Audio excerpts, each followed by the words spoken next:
At 30,000 feet, a baby's scream shattered the silence of first class, and with it, the iron control of the most dangerous man in the underworld. Victor Moreau could command empires with a whisper, but he couldn't silence his newborn son's desperate cries. 3 rows ahead, Elena Brooks heard something no one else did. Not annoyance, but agony. The grief-stricken nurse didn't know that standing up would save a life, doom her own, and change everything. If you want to know how a single act of kindness can ignite a war, stay with me until the end. And if this story moves you, hit that like button and comment with your city so I can see how far this tale travels across the world. The cabin of Flight 447 to New York hummed with the quiet privilege of first class. Leather seats, champagne flutes, and the soft rustle of newspapers. Passengers settled into their cocoons of comfort, prepared for 7 hours of undisturbed luxury across the Atlantic. Business executives tapped away at laptops. A young couple whispered honeymoon plans. An elderly woman dozed behind designer sunglasses. Then the crying started.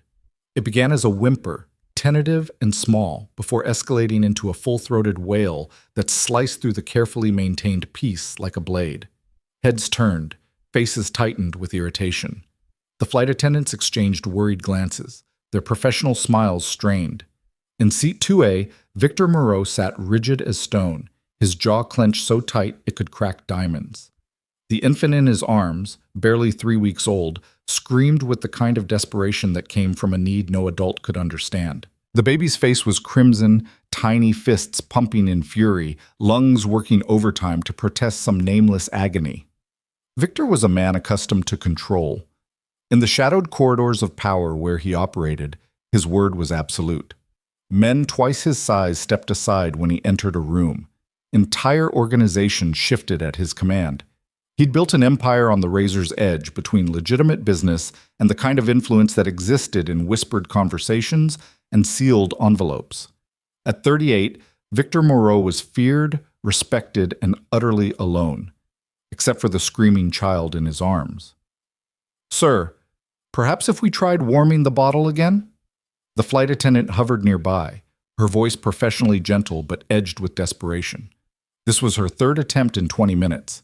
Victor didn't look at her. His dark eyes, the color of midnight before a storm, remained fixed on his son's anguished face. The baby's name was Gabriel, though Victor had barely spoken it aloud since leaving the hospital in Paris.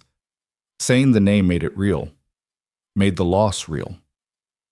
"He won't take it," Victor said, his accent carrying the polish of expensive European schools layered over something rougher, older. "He hasn't taken a bottle since we boarded." The flight attendant bit her lip. Around them, the ambient hostility was building like pressure before a thunderstorm. A man in 3C muttered something about inconsiderate parents, loud enough to be heard. The woman across the aisle had her noise-canceling headphones cranked so high the music leaked out in tinny beats. Victor felt every stare like a physical weight. He'd faced down armed rivals without flinching, negotiated million-dollar deals without breaking a sweat, but the judgment in this cabin made his skin prickle with an unfamiliar emotion. Helplessness. Gabriel's cries intensified, each shriek more desperate than the last. The baby arched his back, refusing the bottle Victor attempted to press to his lips. Formula dribbled down the infant's chin, wasted and rejected. "Please," Victor whispered, so quietly only the baby could hear. "Please, Gabriel."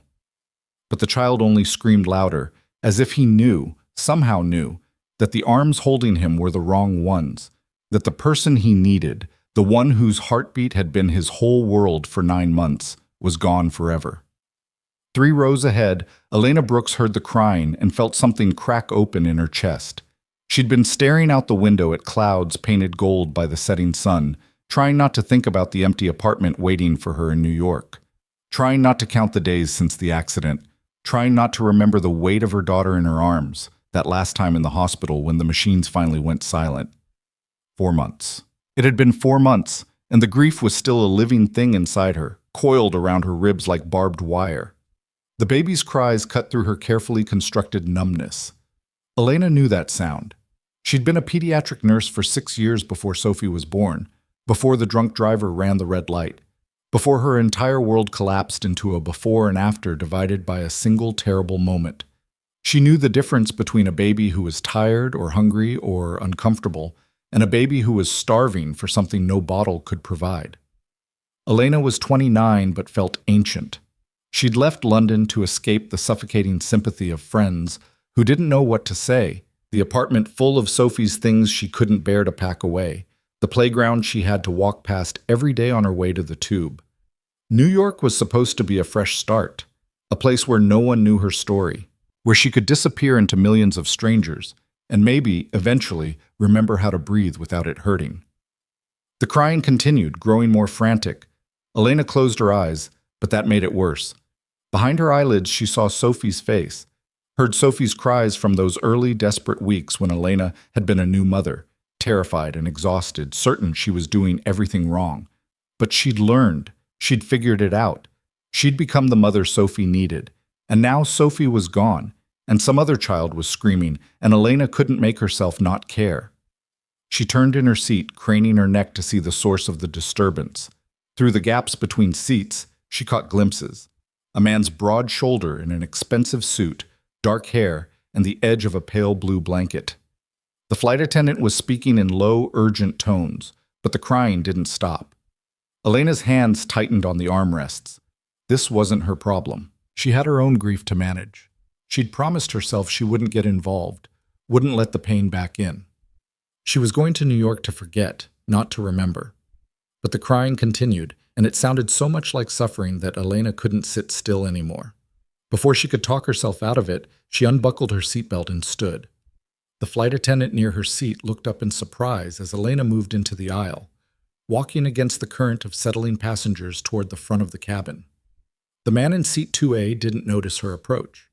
He was completely focused on the screaming infant, his expression a mixture of determination and desperation that Elena recognized instantly. She'd worn that same look in the mirror during Sophie's colicky nights, when nothing worked, and she'd been certain she was failing at the most important job in the world. "Excuse me," Elena said softly. Victor's head snapped up, his eyes meeting hers with the sharp wariness of someone accustomed to threats from unexpected quarters. Elena nearly stepped back from the intensity of that gaze. There was something dangerous in this man's face, not cruelty, but the kind of controlled power that came from years of never showing weakness. Up close, she could see the signs of exhaustion, shadows under his eyes, the tension in his shoulders, the barely perceptible tremor in his hands as he tried once more to coax the bottle into Gabriel's mouth. The baby turned his head away, screaming harder. "I'm sorry to intrude," Elena continued, having to raise her voice to be heard over the crying. "I'm a pediatric nurse. May I help?" Victor stared at her for a long moment. Elena held his gaze, letting him see whatever he needed to see. She knew she didn't look like much. Average height, brown hair pulled back in a messy ponytail, wearing jeans and an oversized sweater that had belonged to her late husband. Her face was pale, freckled, unremarkable, except for green eyes that held too much sadness for someone her age. "You're a nurse," Victor repeated, his accent making the word sound formal, precise. "Was," Elena corrected quietly. "I haven't worked since—" She stopped, unwilling to finish that sentence. "But I know that sound. He's not just hungry. He's grieving." Something flickered in Victor's expression. Not surprise, but recognition, as if she'd spoken a truth he'd been trying not to acknowledge. "His mother," Victor said, the words seeming to cost him something. "She died.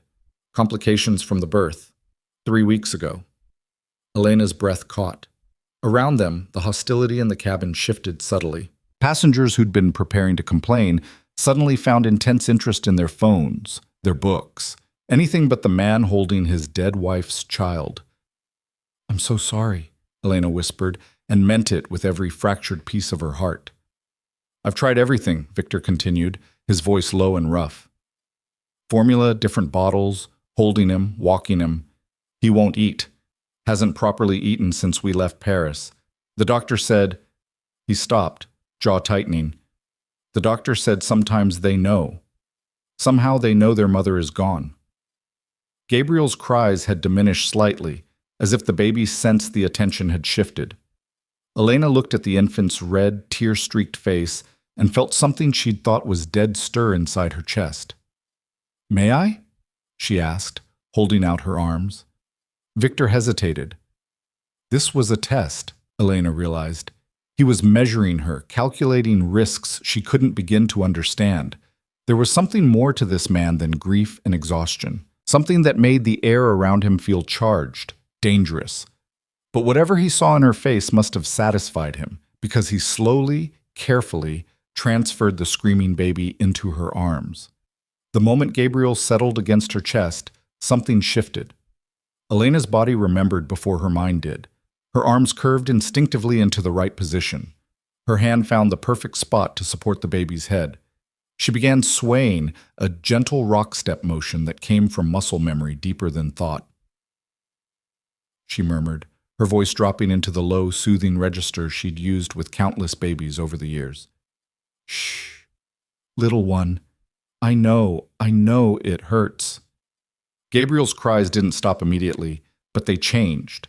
The edge of desperation faded, replaced by the hiccuping sobs of exhaustion. Elena continued rocking, continued murmuring soft nonsense, and felt the baby begin to relax against her. Victor watched this transformation with an expression Elena couldn't read. His hands, now empty, had curled into fists at his sides.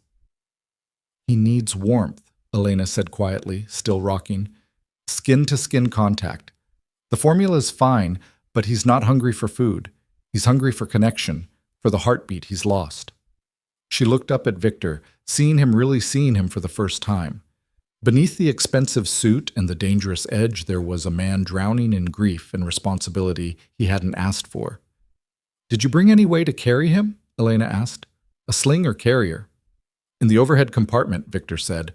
"But I don't know how to I'll show you," Elena said. Then before she could stop herself, "If you'd like me to help, just until he settles." Victor's eyes narrowed slightly. "Why would you do that? You don't know me." "Because I know what it's like to lose someone," Elena thought. "Because I know what it's like to feel like you're failing the one person who needs you most. Because I've spent 4 months wishing someone had offered to help me when my world fell apart. Because he needs it," Elena said simply. "And because I can." The flight attendant, who'd been hovering nervously nearby, cleared her throat. "I'm afraid you can't remain standing during flight, miss. We'll be taking off soon." Victor made a decision. Elena saw it happen in the slight relaxation of his shoulders, the way his eyes softened almost imperceptibly. "Then sit," he said to Elena, gesturing to the empty seat beside him. "Please." Elena should have said no, should have handed the baby back, returned to her seat, minded her own business. But Gabriel was quieting in her arms, and it had been so long since she'd held a baby, and maybe helping this child could give her grief a purpose beyond its endless, circular suffering. "All right," she said, and sat down. The flight attendant looked uncertain but didn't argue when Victor leveled his gaze at her. There was something in his expression that suggested he wasn't accustomed to being questioned. The woman nodded and hurried away to prepare for takeoff. Elena settled into 2B with Gabriel against her chest. The baby's cries had faded to whimpers now, tiny fists clutching at her sweater. She could feel his rapid heartbeat through the blanket, gradually slowing as he began to calm. "What's his name?" Elena asked softly. "Gabriel," Victor said. "Gabriel Moreau." "Hello, Gabriel," Elena murmured to the baby. "You've had a terrible time, haven't you? But you're going to be all right. I promise you're going to be all right." Victor retrieved a carrier from the overhead bin, an expensive-looking contraption that he clearly had no idea how to use. Elena talked him through it with one hand, keeping Gabriel secure with the other. Together, they managed to get the baby settled against Victor's chest, the carrier holding him close enough to hear the steady thump of his father's heartbeat. Gabriel's eyes, dark and unfocused, began to drift closed. "I can't believe it," Victor said quietly, staring down at his son. "He's actually settling." "He needed to feel safe," Elena said. "Babies know when they're alone. The carrier helps him feel held." "Why didn't the doctor tell me this?" "Maybe he did, and you couldn't hear it through the grief." Victor's jaw tightened, but he didn't argue. Around them, the cabin had relaxed. The crying had stopped, and passengers were returning to their books and screens, the crisis averted. The plane began its taxi down the runway. Elena should have returned to her seat, but the flight attendant had apparently decided not to make an issue of it. Besides, Gabriel was sleeping now, and Elena wasn't sure Victor could manage the carrier alone if the baby woke. That's what she told herself anyway. It was easier than admitting the truth, that holding this baby, even for a few minutes, had made her feel something other than numb for the first time in months. "Thank you," Victor said as the plane lifted off, New York and the Atlantic falling away beneath them. "I don't know what I would have done if you hadn't helped." "You would have figured it out," Elena said. "Parents always do." "I'm not sure I qualify as a parent," Victor said, his voice hollow. "His mother and we weren't together long. The pregnancy was unexpected. I never planned for children." Elena heard everything he didn't say. "I don't know how to do this. I'm terrified. I loved her, and I've lost her, and now I'm alone with this tiny person I'm responsible for, and I have no idea what I'm doing." "Neither did I," Elena said quietly. "When my daughter was born, I was convinced I'd break her. I'd hold her and think about all the ways I could fail, all the things I could do wrong. It was paralyzing." "You have a daughter," Victor said, and it wasn't quite a question. "Had," Elena corrected, the word like broken glass in her throat. "She died 4 months ago. Car accident." The silence that followed was different from the earlier tension. This was the heavy quiet of shared grief, of two people who understood loss in ways that couldn't be explained to those who hadn't lived it. "I'm sorry," Victor said, and the formality had dropped from his voice, leaving something raw and genuine. "So am I," Elena said. They sat in silence as the plane climbed toward cruising altitude. Gabriel slept peacefully against Victor's chest, his breathing steady and calm. Outside the window, the last light of sunset painted the clouds in shades of amber and rose. "I should return to my seat," Elena said, though she didn't move. "Stay," Victor said, then more carefully. "If you're willing. In case he wakes, I'll pay for your ticket to be upgraded." Elena should have refused. This man was a stranger, and there was something about him that set off alarm bells in the back of her mind. The way people looked at him with fear beneath their irritation. The deference the flight attendant had shown despite the disruption. The sense that he was someone important, someone dangerous. But Gabriel was sleeping, and for the first time in months, Elena felt useful instead of shattered. "You don't need to pay me," she said.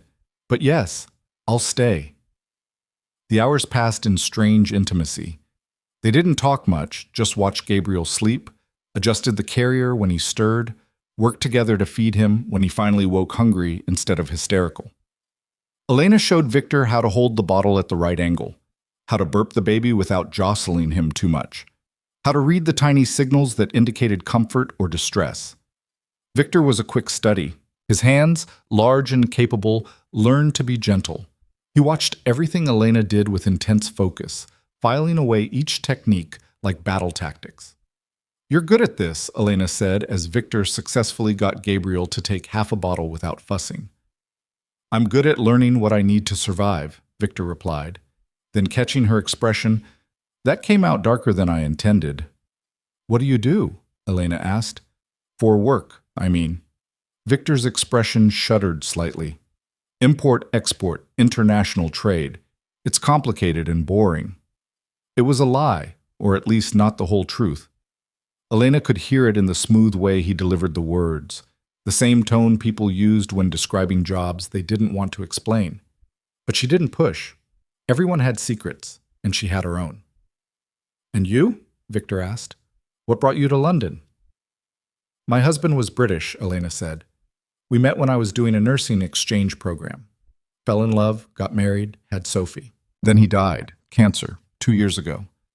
I thought staying in London would keep him alive somehow, keep us alive. But after Sophie," she stopped, unable to finish. "You ran," Victor said, understanding in his voice. "I ran," Elena confirmed. "New York seemed far enough away from everything." "It's not," Victor said quietly, "but I understand the impulse." They fell into silence again, but it was comfortable now. Gabriel had eaten and fallen back asleep, his tiny hand wrapped around Elena's finger. She studied his face. The dark hair, the shape of his nose, the delicate curve of his ear. "He looks like you," she said. "He looks like her," Victor countered. His mother, Isabel. She had these same long lashes, the same stubborn chin. "Tell me about her." Victor was quiet for so long Elena thought he wouldn't answer. Then, "She was a pianist, concert level, trained at the Paris Conservatory. We met at a charity gala I was attending for business. She played Rachmaninoff like she was arguing with heaven. I'd never heard anything like it." His voice went distant, soft. "She was fierce, brilliant, completely unsuited to my world, but she tried anyway. For Gabriel's sake. She tried." "What happened?" Elena asked gently. "Preeclampsia," Victor said. "It developed rapidly in the final weeks. The doctor said they caught it early, that everything would be fine. But during delivery, she started seizing. They did an emergency C-section, got Gabriel out safely. But Isabel," his jaw worked. "She hemorrhaged. They couldn't stop it. I was there, holding her hand, and I couldn't do anything. All my money, all my power, and I couldn't save her." Elena's throat tightened. "I'm so sorry, Victor." He looked at her, and she saw something vulnerable in his expression that she suspected he rarely showed anyone. "The last thing she said to me," Victor continued, "was take care of him. Not I love you or I'm scared. Just take care of him." Like she knew.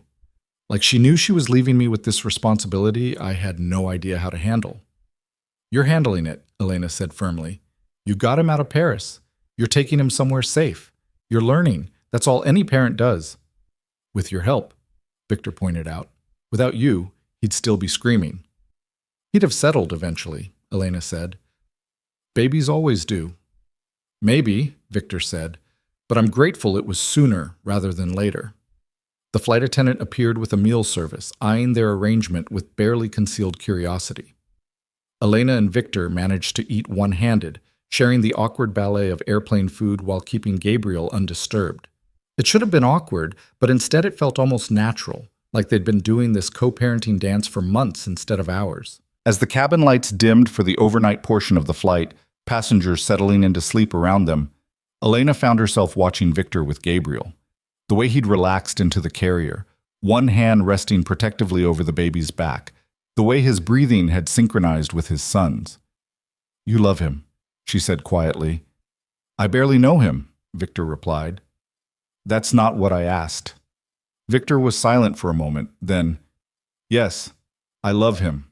From the moment I saw him in the hospital, covered in blood and screaming, I loved him. It terrified me. Still does." "Good," Elena said. "That means you're doing it right." "How do you figure?" "Because love is supposed to terrify you. It means you understand what you have to lose." Victor looked at her with those dark, dangerous eyes. "You sound like someone who's lost a great deal." "Don't we all?" Elena countered. The hours stretched on.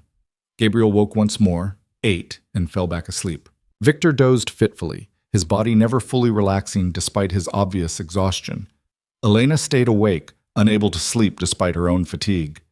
Every time she closed her eyes, she saw Sophie's face, heard the sound of screeching tires, felt the terrible final weight of her daughter in her arms one last time.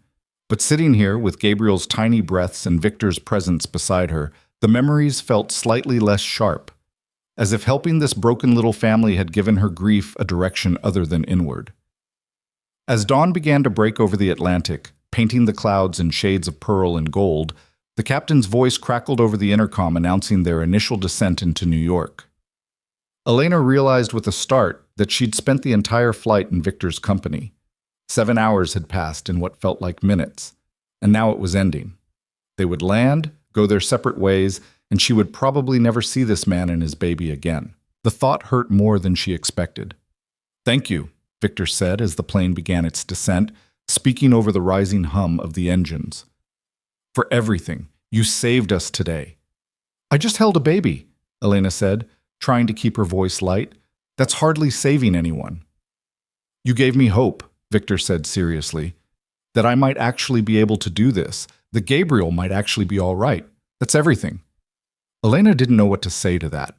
Before she could formulate a response, Gabriel stirred against Victor's chest, making small sounds of waking.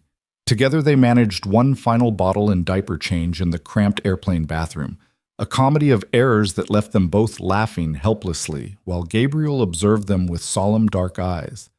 By the time they returned to their seats for landing, something had shifted between them. Elena couldn't name it, but she felt it in the easy way they moved around each other now. The comfortable silence, the shared glances when Gabriel made a particularly adorable face. The plane touched down with barely a bump. Around them, passengers began gathering their belongings, eager to disembark after the long flight.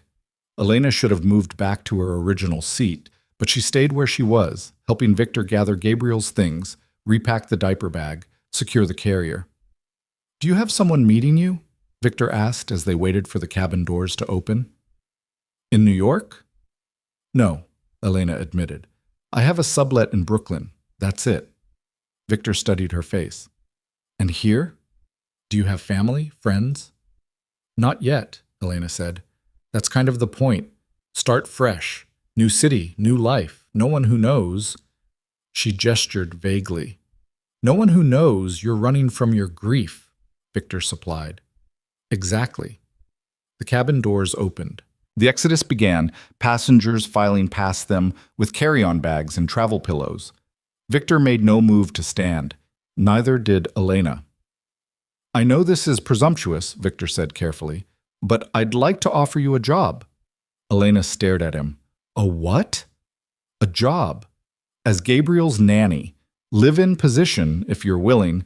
Excellent salary, full benefits, private accommodations." He spoke quickly, like he was making a business pitch. "I know you're trained as a nurse. I know you understand what he needs.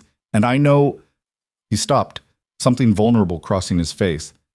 "I know I can't do this alone." "Victor," Elena said slowly, "I don't even know you. You don't know me. This is—" "Crazy," Victor finished. "I know, but I've built my career on reading people, on knowing who I can trust, and I trust you. I don't know why, but I do." Elena's mind raced. This was insane. She'd known this man for 7 hours. She knew nothing about him except that he was grieving, that he loved his son, and that there was something dangerous lurking beneath his polished exterior. But then she looked at Gabriel, sleeping peacefully in the carrier, and felt that strange stirring in her chest again. The first thing besides grief that had made her feel alive in months. "I need to think about it," she heard herself say. "Of course," Victor said, pulling a business card from his wallet. It was simple, expensive paper with just a name and phone number. "Take all the time you need, but please, call me, even if it's just to say no." Elena took the card, feeling the weight of the decision settling on her shoulders. This could be a terrible mistake. Or it could be exactly what she needed, a purpose, a reason to get up in the morning, a chance to transform her grief into something useful. "Okay," she said. "I'll call." They disembarked together, moving through the airport in a bubble of shared focus. Immigration, baggage claim, customs. Victor navigated it all with the ease of someone who traveled frequently, while Elena helped manage Gabriel through the chaos. Other passengers gave them a wide berth, and Elena noticed the way people looked at Victor with recognition, with wariness, with something like fear. Who was this man, really? At the exit, a driver in a black suit waited holding a sign with Victor's name. He was broad-shouldered, alert, scanning the crowd with the sharp eyes of someone trained for security. When he saw Victor, his expression relaxed minutely. "Mr. Moreau," the man said with a slight accent. Russian, Elena thought. "Good flight?" "Eventful, Alexei," Victor replied. "This is Elena Brooks. She'll need a ride to Brooklyn." "Of course, sir." Victor turned to Elena. "Think about my offer, please." Before she could respond, Gabriel woke with a small cry. Immediately, both Elena and Victor moved, her hand going to soothe, his adjusting the carrier. They caught each other's eyes and shared a small, tired smile. "Call me," Victor said again. "I will," Elena promised. Then he was gone, swept into the waiting car with Alexei carrying his bags. Elena stood on the curb watching the black sedan disappear into New York traffic, Gabriel's tiny face visible through the tinted window until the last possible moment. In her pocket, the business card felt like it was burning a hole through the fabric. She pulled it out, studying the simple text. Victor Moreau. A phone number. Nothing else. Elena thought about her empty apartment in Brooklyn, about the life she'd planned to build from nothing, about the grief that waited for her in every quiet moment.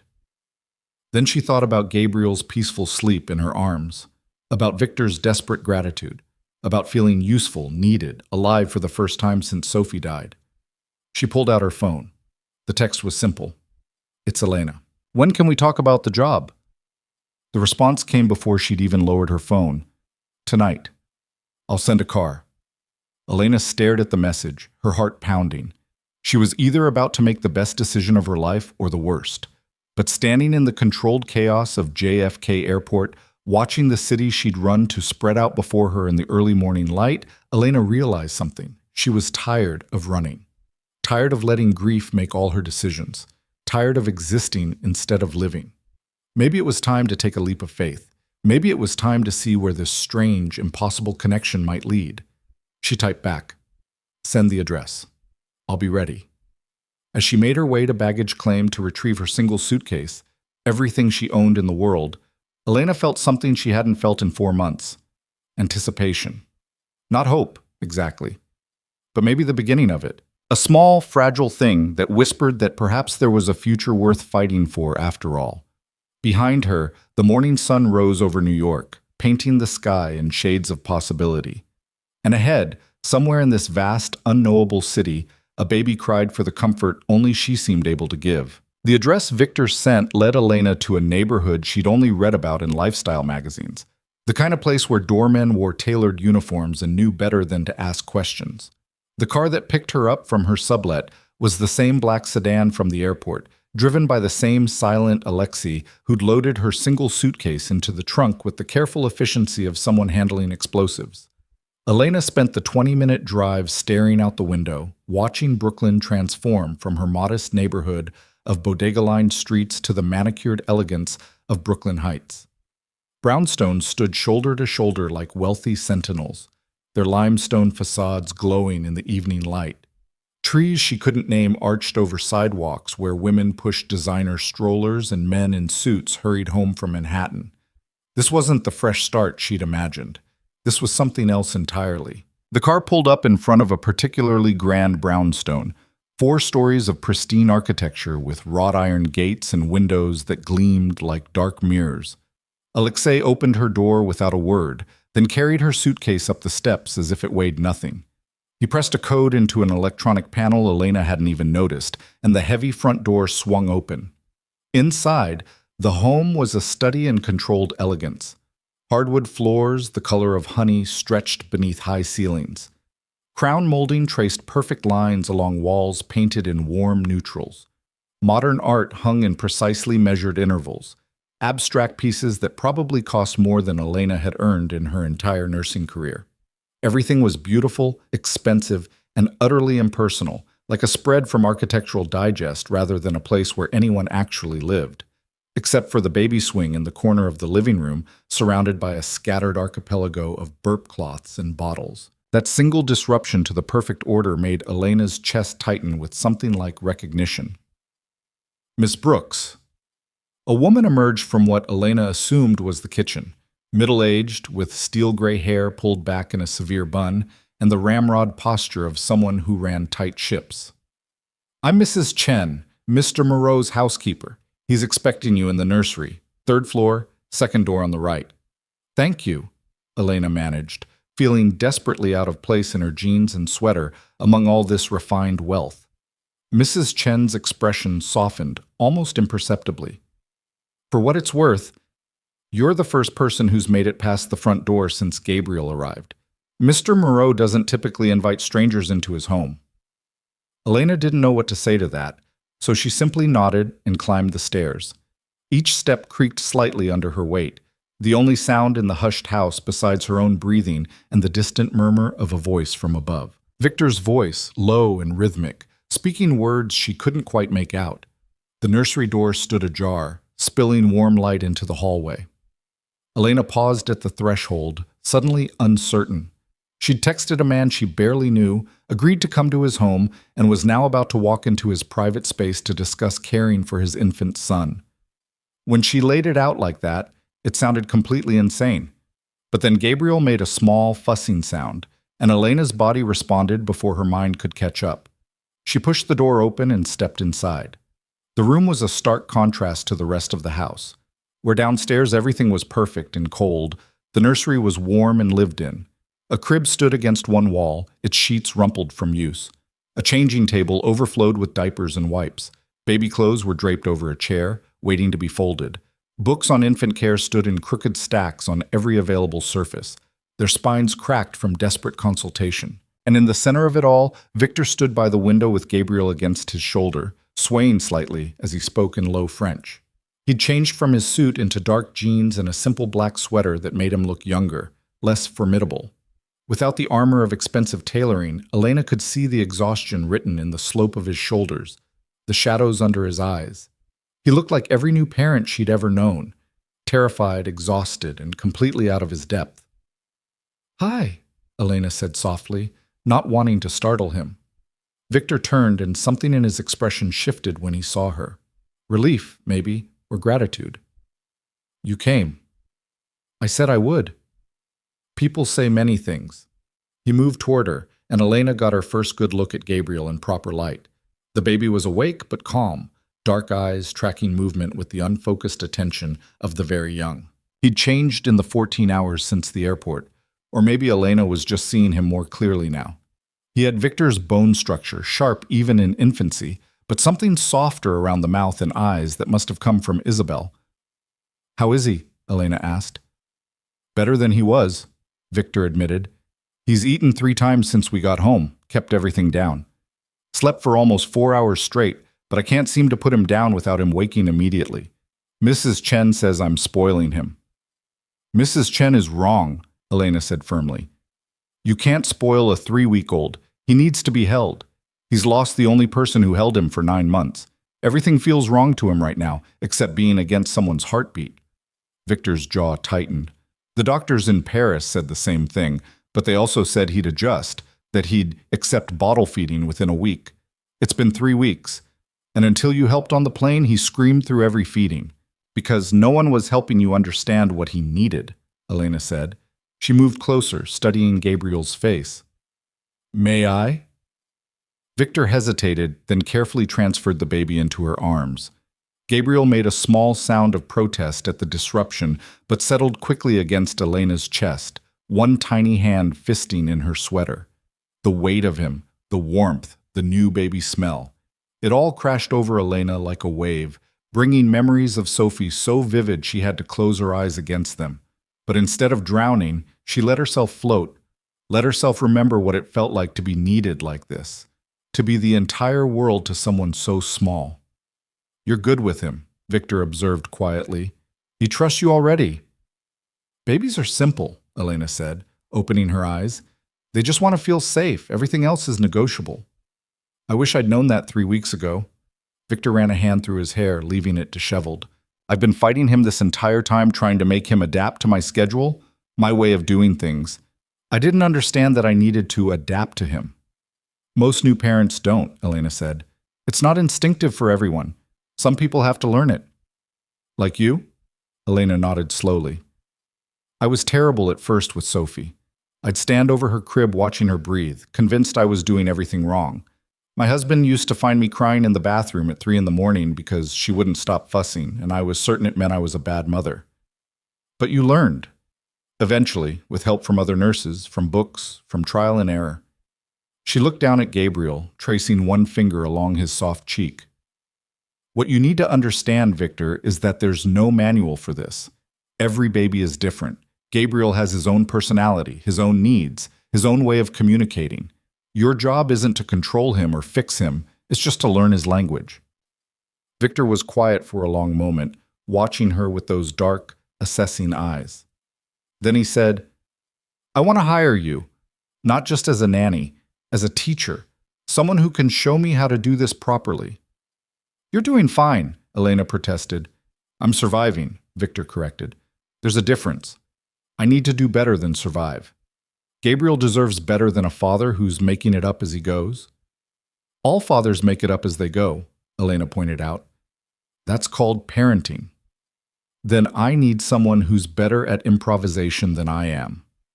He moved closer, and Elena caught a hint of his cologne, something expensive and subtle that reminded her of libraries and old leather.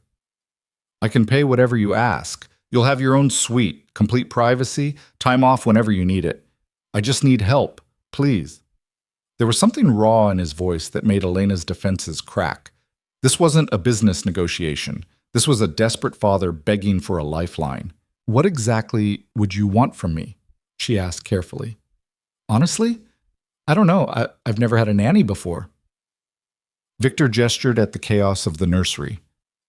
I've read 17 books on infant care in the past 3 weeks. I've called pediatricians, lactation consultants, sleep trainers.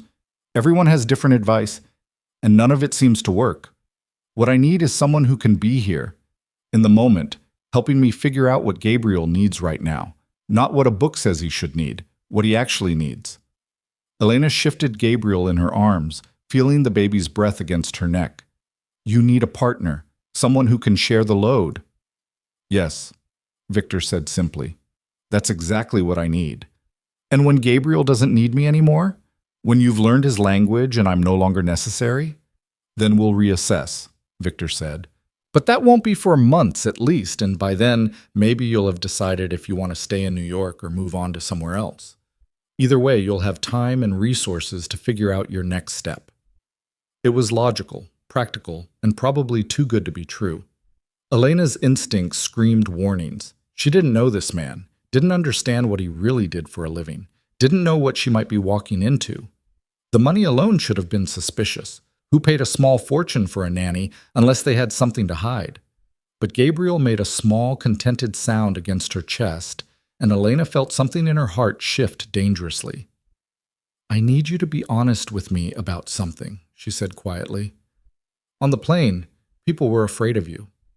The way they looked at you, the way the staff treated you, that wasn't just respect. What do you really do, Victor? Victor's expression didn't change, but something shuddered behind his eyes. I told you. Told import-export, international trade. That's the sanitized version, Elena pressed. What's the real version? For a long moment, Victor didn't answer. He walked to the window, staring out at the darkening street below. When he finally spoke, his voice was measured, careful. My family has been in business for 3 generations. We facilitate transactions between parties who prefer discretion. We move goods across borders, manage supply chains, broker deals between people who don't entirely trust each other. Sometimes those goods are luxury items. Sometimes they're more complicated. Complicated, Elena repeated flatly. I don't deal in weapons or drugs, Victor said, turning to face her. I don't traffic people. I don't hurt anyone who doesn't hurt me first. But I operate in spaces where the law is more of a suggestion than a rule. And I deal with people who prefer to remain anonymous. Does that make me a criminal? Legally, probably not. Morally? He shrugged. That's a question I stopped asking myself a long time ago. Elena should have been horrified, should have handed Gabriel back and walked out the door. But she'd spent enough time around human nature to know that morality was rarely black and white. Her own husband had worked for a pharmaceutical company that priced life-saving medications beyond the reach of the poor. Was that less criminal than what Victor did, just because it was legal? Have you ever killed anyone? She asked bluntly. Yes. No hesitation, no softening. In self-defense, and in defense of people I'm responsible for. I won't apologize for that. I'm not asking you to apologize. I'm trying to understand what I'd be walking into. Victor moved closer, his gaze intense. You'd be walking into a house where a baby needs care and a father needs help. Nothing more complicated than that. I keep my business separate from my home. Always have. Gabriel will grow up knowing nothing about what I do unless he chooses to ask when he's old enough to understand. And the people you deal with? They won't come here, won't threaten him to get to you. No one knows about this house except my most trusted people. Alexei, Mrs. Chen, my attorney. I bought it under a shell corporation, paid cash, left no trail. As far as anyone in my professional life knows, I live in a penthouse in Manhattan. This place is off the grid. Elena wanted to believe him. More than that, she needed to believe him, because Gabriel was warm in her arms, and Victor's desperation was genuine, and the alternative was going back to her empty sublet in Brooklyn to stare at walls and count the days since Sophie died. "If I do this," she said slowly, "I need total honesty. About your work, about potential risks, about anything that might affect Gabriel's safety. I can't protect him if I don't know what I'm protecting him from." "Agreed," Victor said immediately. "And I need your word that if I ever feel like he's in danger, I can take him and leave. No questions, no interference." Victor's eyes narrowed slightly. "You'd leave with my son?" "To keep him safe? Yes. That's the job you're offering me, isn't it? To put Gabriel first?" For a long moment, they stared at each other in a test of wills. Then Victor's expression shifted into something that might have been respect. "Yes," he said. "That's exactly the job I'm offering.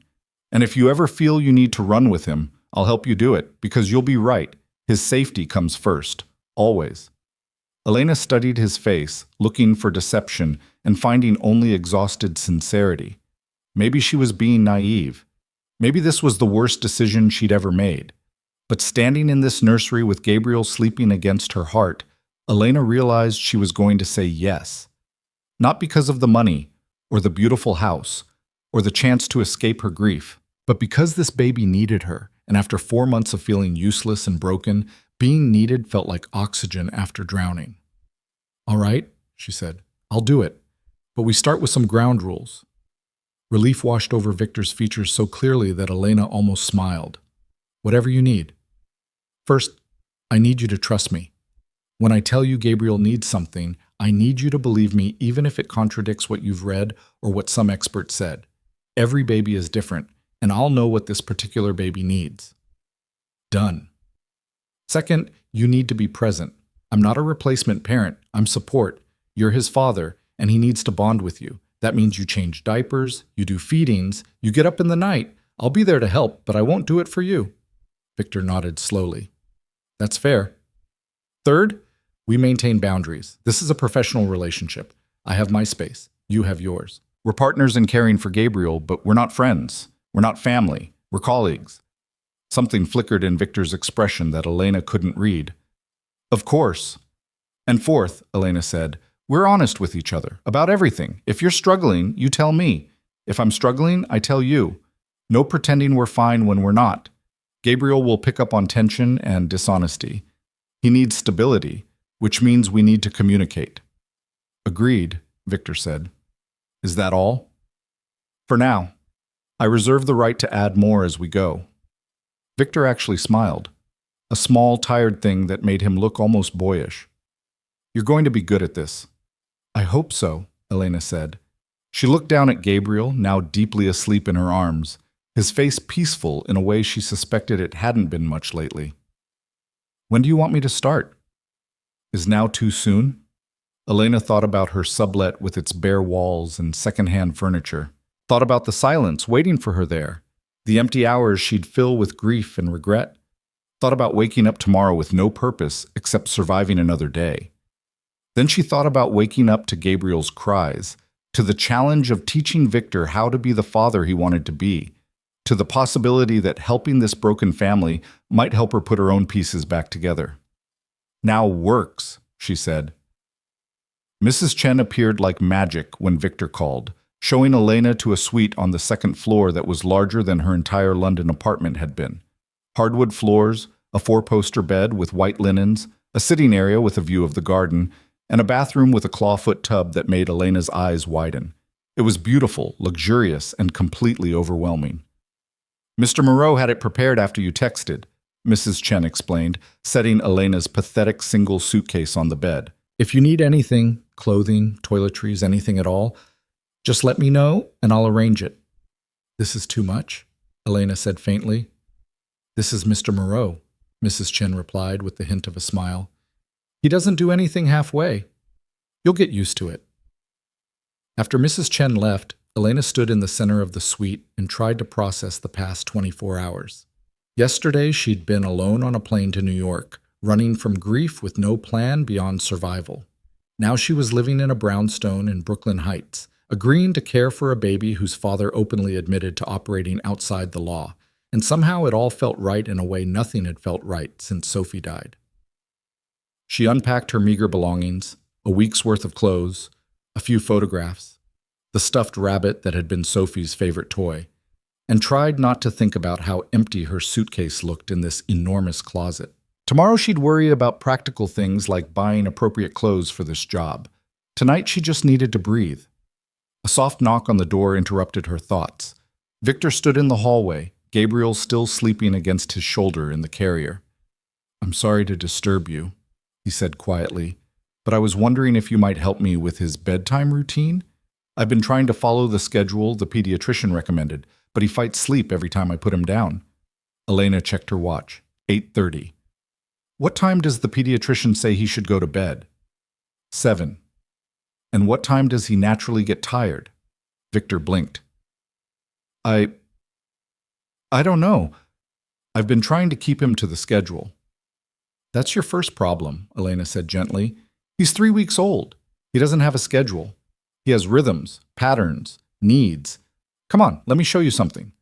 She led Victor back to the nursery, where they carefully removed Gabriel from the carrier without waking him. Elena showed Victor how to read the baby's cues, the way his eyelids fluttered when he was in light sleep versus deep sleep, the tension in his tiny body when he was about to wake, the subtle changes in breathing that indicated different sleep stages. "You're trying to force him into a schedule before he's developmentally ready," Elena explained quietly. "Right now, he needs to eat every 2 to 3 hours, sleep when he's tired, and be held when he's scared. That's it. The schedule can come later once he's settled." The pediatrician said, "The pediatrician doesn't live here," Elena interrupted gently. "We do. And we need to pay attention to what Gabriel is telling us, not what a book says he should be doing." They spent the next hour practicing, Victor learning to swaddle properly, to recognize different types of cries, to hold Gabriel in positions that helped with gas and digestion.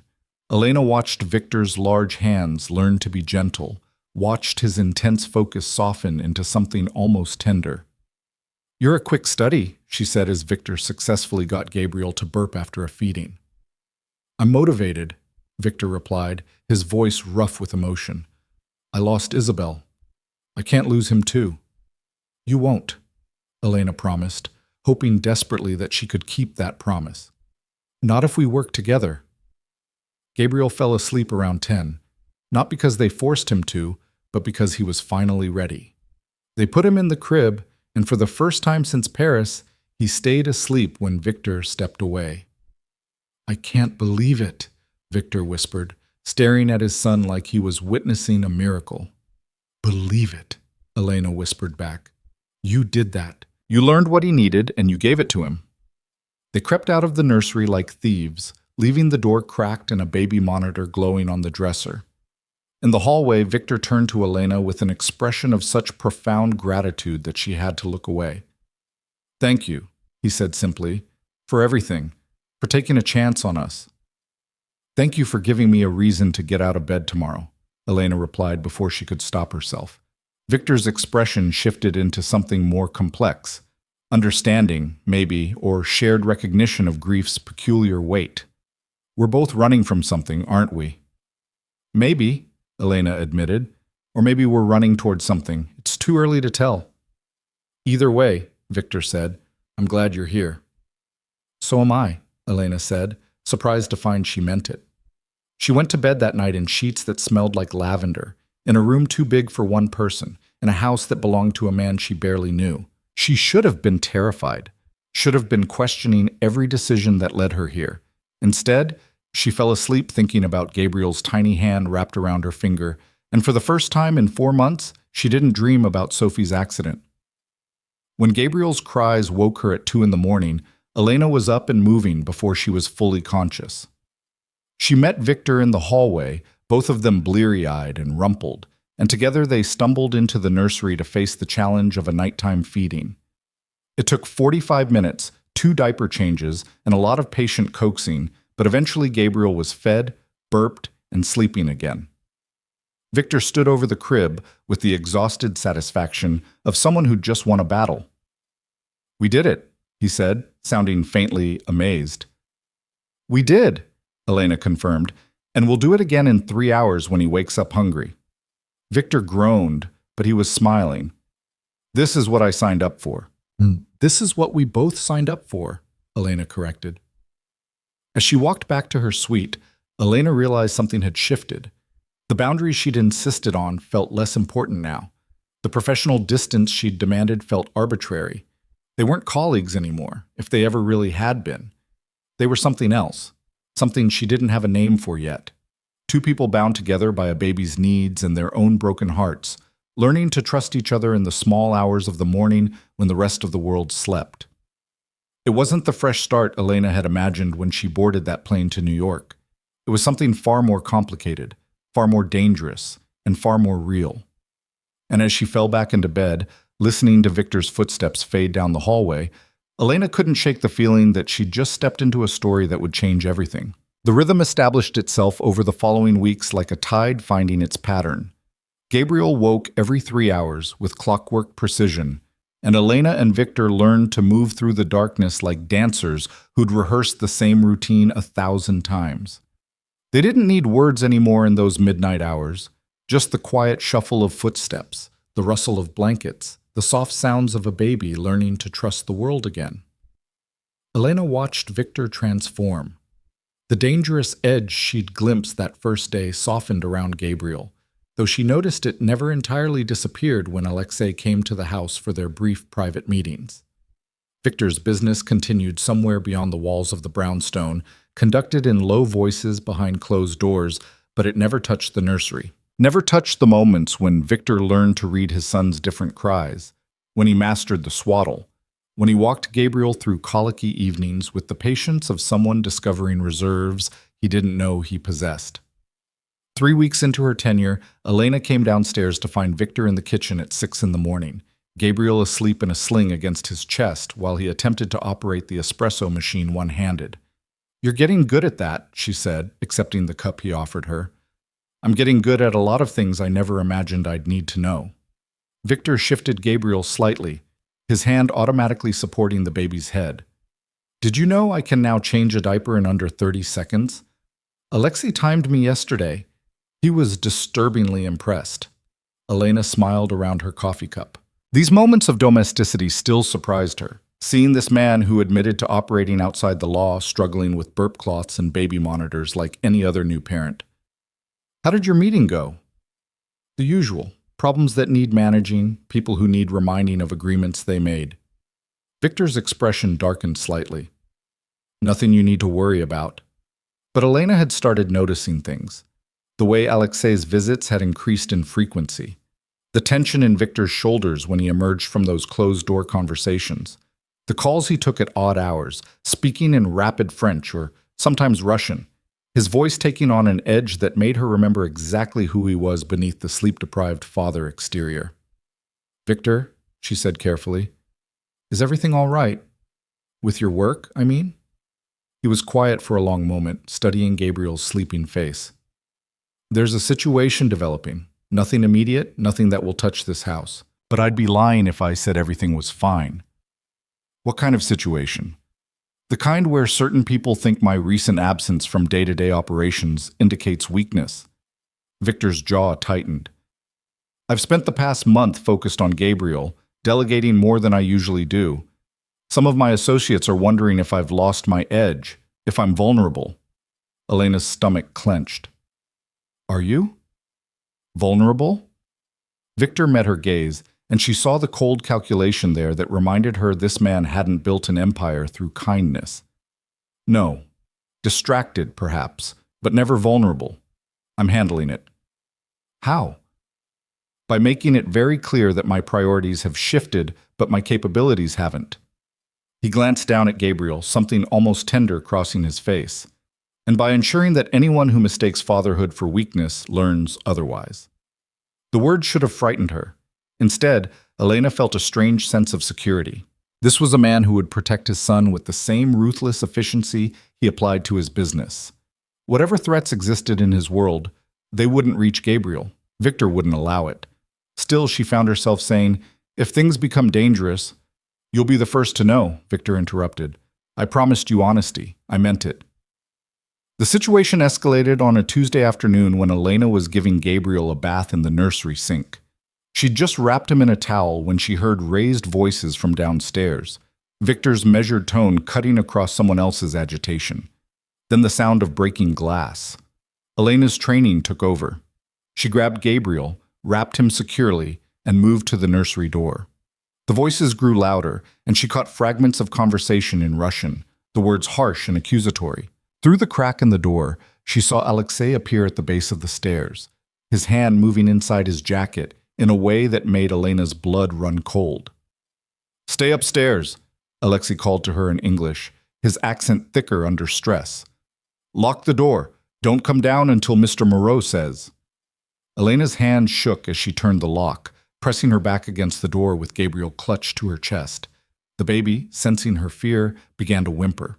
She forced herself to breathe slowly, to rock him gently, to make soothing sounds even as her heart hammered against her ribs. More voices. More Russian. Then Victor's voice cut through everything else, cold and absolute, speaking words Elena couldn't understand but whose meaning was unmistakable. The room went silent. Footsteps on the stairs. Elena pressed herself harder against the door, ready to run if the wrong person came through. "Elena," Victor's voice, controlled but tight. "It's me. You can open the door." She unlocked it with trembling fingers. Victor stood in the hallway, his expression carved from stone, a cut above his left eyebrow bleeding slowly down his temple. Behind him, Alexei was speaking rapidly into a phone in Russian. "What happened?" Elena demanded, pulling Victor into the nursery and pushing him into the rocking chair. Gabriel was crying in earnest now, and she juggled the baby while searching for something to press against Victor's cut. "A misunderstanding," Victor said, which was such an obvious lie that Elena wanted to shake him. "Don't," she said sharply, finding a clean burp cloth and pressing it to his eyebrow. "Don't insult my intelligence. Who was that? What did they want?" Victor's eyes met hers, and for the first time since she'd known him, she saw something like fear beneath the control. Not fear for himself, fear of what she might do with the truth. "Associates of someone I've had dealings with," he said carefully. "They came to express concerns about a recent business transaction. Things got heated." "Heated enough for breaking glass and Alexei reaching for a weapon?" "Yes." Elena stepped back, still holding Gabriel, still trying to process what had just happened. "You said this house was safe, that your business wouldn't come here." "It shouldn't have," Victor said, anger bleeding into his voice. "This was a violation of protocols that govern how we operate. They knew better than to come to my home. That's why they're leaving now and won't be coming back." "How can you be sure?" "Because I've made it very clear what happens to people who threaten my family." The word hung in the air between them, unexpected and weighty. Victor seemed to realize what he'd said, his expression flickering with something vulnerable. "I need you to trust me, Elena. This won't happen again." "You can't promise that," Elena said quietly. "Not in your world." "No," Victor admitted. "But I can promise that I'll do everything in my power to keep you and Gabriel safe. And my power is considerable." Elena looked at the baby in her arms, now quieting against her chest, then at Victor with blood still seeping through the cloth pressed to his forehead. She thought about the boundaries she'd insisted on, the professional distance she'd demanded, and realized they'd been fiction from the start. You couldn't live in someone's home, care for their child, navigate midnight feedings and colicky evenings together, and maintain the pretense that you were just colleagues. "I need to know everything," she said finally. "Not just the sanitized version. If I'm going to stay here, if I'm going to keep Gabriel safe, I need to understand exactly what kind of threats might come through that door." Victor studied her for a long moment, weighing something she couldn't see. Then he nodded slowly. "All right, but not here, not in front of Gabriel. Tonight, after he's asleep, we'll talk. I'll tell you everything." Mrs. Chen appeared in the doorway, her usual composure slightly ruffled. "Mr. Moreau, the situation downstairs is resolved. Alexei says the parties have departed and won't return." "Thank you, Mrs. Chen." Victor stood steadier now. Please arrange for the window to be repaired today and increase security on the perimeter. I want to know if anyone comes within a block of this house." After Mrs. Chen left, Victor turned back to Elena. "I'm sorry for bringing this to your door, for putting you in a position where you had to be afraid." "I'm not afraid," Elena said, surprised to realize it was true. "I'm angry. There's a difference." Something that might have been respect flickered in Victor's eyes. "Yes, there is." That night, after Gabriel was asleep and the brownstone had settled into quiet, Elena found Victor in his study on the first floor.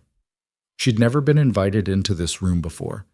It was the one space in the house that remained entirely his. Dark wood paneling, floor-to-ceiling bookshelves, a massive desk that looked like it had witnessed a century of important decisions. And on the walls, art that Elena recognized now as extremely valuable. A Modigliani sketch, what looked like a small Chagall, pieces that belonged in museums. Victor sat behind the desk with a tumbler of amber liquid, the cut above his eyebrow cleaned and closed with butterfly bandages. He looked exhausted, the careful control he maintained slipping at the edges. "Scotch?" he offered, gesturing to the decanter. "Please." He poured her a generous measure, and Elena settled into the leather chair across from him, cradling the glass in both hands. For a moment, neither of them spoke. Then Victor said, "My family's business started 3 generations ago in Lyon. My great-grandfather was a jeweler who discovered that wealthy clients sometimes wanted to move assets across borders without attracting attention. He was very good at facilitating those movements. Smuggling," Elena said bluntly. "Essentially, but high-end smuggling, conducted with discretion and style. My grandfather expanded the operation, moving into art, antiquities, luxury goods, anything valuable that needed to travel quietly. My father took it international, establishing networks across Europe, Asia, eventually the Americas." Victor took a sip of his scotch, his gaze distant. "By the time I inherited control, we were operating in 40 countries with connections to everyone from oligarchs to royalty. We move approximately $2 billion in goods annually, some of it entirely legal, some of it in gray areas, some of it crossing lines I try not to think about too carefully." "What kind of lines?" "We've transported stolen art for private collectors. We've moved money for people whose governments would very much like to freeze their assets. We've brokered sales of objects whose provenance is questionable at best." He met her eyes. "But I've kept certain boundaries, no weapons, no drugs, no human trafficking. Those are non-negotiable." "The men today," Elena prompted. "What did they want?" 6 months ago, I facilitated a transaction for a Russian oligarch, artwork moving from a private collection in Moscow to a buyer in Dubai. The pieces were acquired legally, but the sale needed to happen quietly to avoid certain tax implications. I arranged transport, authentication, delivery. Everything went smoothly. And now the Russian authorities are investigating the original sale, questioning whether the artwork was actually privately owned or whether it was stolen from state museums during the Soviet collapse. My client is claiming I never told him the provenance was questionable. He wants me to take responsibility, to claim I misrepresented the pieces. If I do that, I face prosecution in Russia. If I don't, he'll retaliate." Elena's stomach sank. "What kind of retaliation?" "The usual. Business disruptions, threats, possibly violence against my associates." Victor's jaw tightened. "The men today were warning me that I have a week to decide. Take the fall or face consequences." "What are you going to do?" "Neither," Victor said simply. "I'm going to provide proof that my client knew exactly what he was buying, that I fulfilled my contractual obligations to the letter, and that any attempt at retaliation will be met with exposure of his entire operation to authorities on 3 continents. That sounds dangerous. It is. But backing down is more dangerous. In my world, the moment you show weakness, you're finished. People need to know that I'm not someone they can threaten with impunity, father or not." Elena sipped her scotch, letting the burn ground her. "And if they don't back down, if they come after you anyway, then I'll handle it." Victor's voice was flat, final. "What I won't do is allow them to threaten this house or anyone in it. That's why I'm telling you this, so you understand that if I ask you to take Gabriel somewhere safe, even for a few days, you do it immediately without questions." Where would we go? I have a property upstate. Remote, secure, completely off the grid. Alexei would take you, stay with you until the threat passed. You'd be safe. And you? I'd resolve the situation and come get you. Elena heard what he wasn't saying, that resolving it might mean violence, might mean crossing lines even he preferred not to cross. Have you killed people, Victor? Beyond self-defense? He was quiet for so long she thought he wouldn't answer. Then, yes, twice. Both times, people who'd betrayed me in ways that would have destroyed everything I'd built. Both times, I gave them chances to make things right. Both times, they chose to escalate. Do you regret it? I regret that it was necessary, but I don't regret protecting what's mine. And Gabriel? Elena asked softly. What happens when he's old enough to ask questions about what you do? Victor's expression cracked, showing the fear beneath. I don't know. I've been asking myself that since Isabel told me she was pregnant. She wanted me to get out, to leave the business, start legitimate. I was making plans, considering options. Then she died, and suddenly I was alone with a newborn and responsibilities I couldn't just walk away from. Can't or won't? Both. Victor ran a hand through his hair, frustration evident. I have people who depend on me for their livelihoods, associates who've trusted me for years. If I suddenly disappeared, there would be chaos, people would get hurt, and I have enemies who would see it as an opportunity to settle old scores. So you're trapped. I prefer to think of it as committed. His mouth twisted bitterly. Though trapped is probably more accurate. Elena studied him across the desk. This man who held an empire with one hand and a baby bottle with the other, who spoke casually of billion-dollar transactions and worried about getting the swaddle right. She should have been horrified by what he told her, should have packed her bags and left. Instead, she found herself saying, "Then we'll figure it out together." Victor's eyes widened slightly. "Elena, I'm not saying I approve of what you do," she interrupted. "I'm not saying I'm comfortable with any of this, but I am saying that Gabriel needs his father, and his father needs help navigating this impossible situation. So we'll figure it out, one day at a time." "Why?" Victor asked quietly. "Why would you stay after hearing all of this?" Elena thought about Sophie, about the drunk driver who'd killed her, about how fragile and unfair life could be. Because I understand that the world isn't black and white. Because I've seen enough grief to know that good people sometimes make complicated choices. And because that baby upstairs deserves to have people who care about him, regardless of what his father does for a living. I don't deserve your compassion. Maybe not, Elena agreed, but Gabriel deserves someone who'll fight for his chance at a normal life. And right now, that's me. Victor stood, moving around the desk until he was standing directly in front of her chair. He reached out slowly, giving her time to pull away, and took her hand. His grip was warm, solid, and Elena felt something electric pass between them at the contact. "Thank you," he said, his voice rough with emotion, "for seeing me as more than just my worst choices." Elena squeezed his hand, ignoring the way her heart had started beating faster. "We're all more than our worst choices, Victor. That's what I'm learning."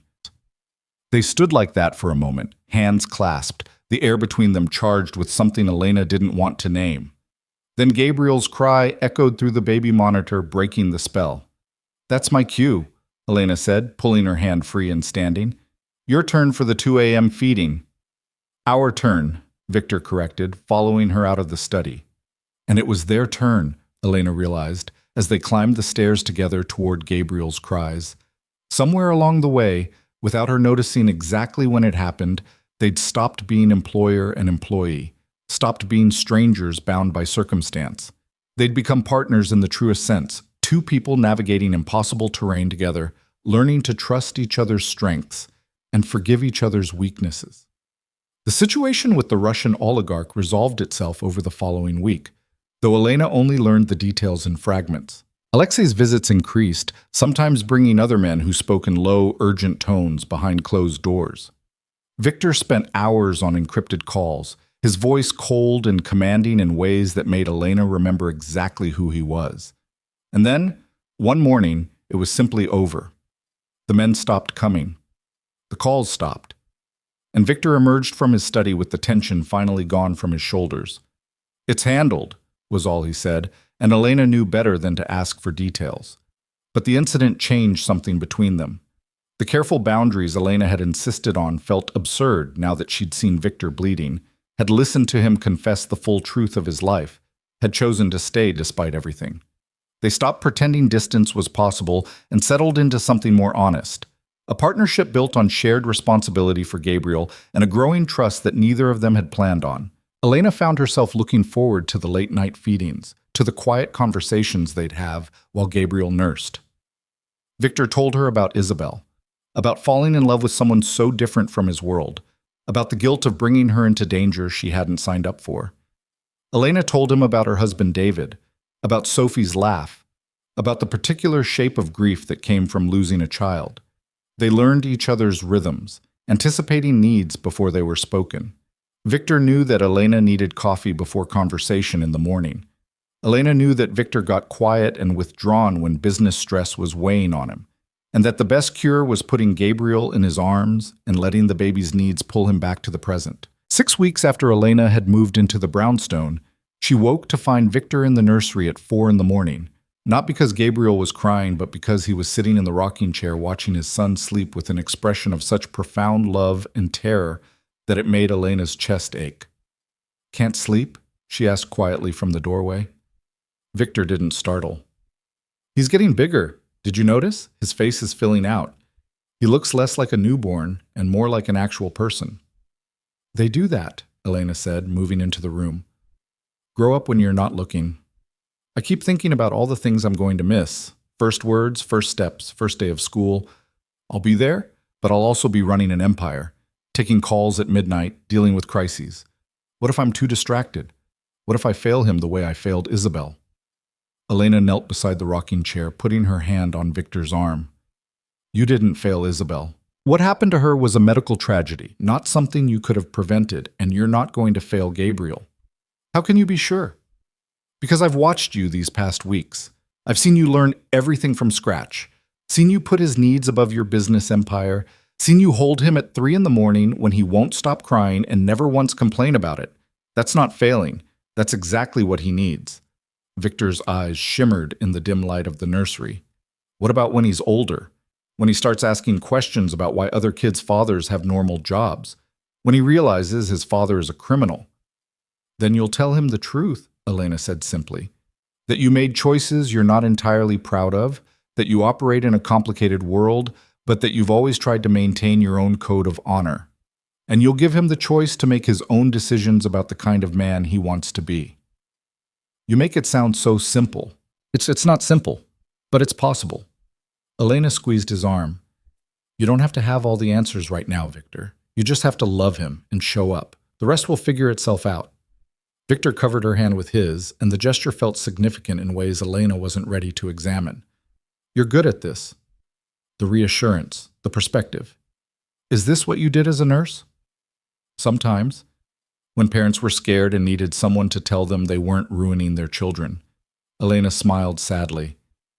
"I was better at comforting other people than I ever was at comforting myself." "What do you need?" Victor asked quietly.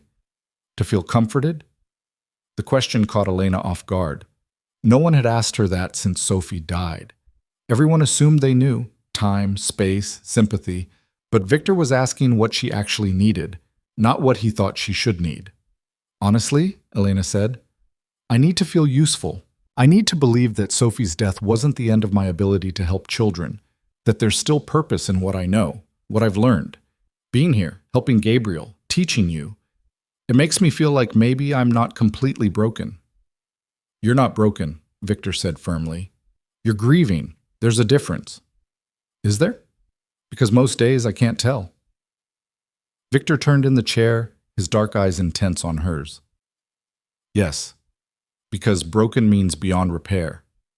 Grieving means hurt, but healing. And I see you healing, Elena, slowly, but it's happening." Elena felt tears prick her eyes and blinked them back. "How can you see that when I can't?" "Because you smile now when Gabriel does something adorable. Because you laugh at my terrible attempts at lullabies. Because you're here, in this moment, choosing to help instead of choosing to hide. That's not broken. That's brave." The tears spilled over then, and Elena didn't try to stop them. Victor pulled her closer, and she let herself lean against the rocking chair, let herself accept comfort from this impossible man in this impossible situation. They stayed like that for a long time, Gabriel sleeping peacefully between them, two broken people learning to hold each other up. When Elena finally pulled away, wiping her eyes, she said, "We're a mess, aren't we? A criminal and a grieving nurse playing house with an orphaned baby." "The best stories usually start with messy premises," Victor said, and there was something in his smile that made Elena's heart skip. "Is that what this is? A story?" "I think it's becoming one."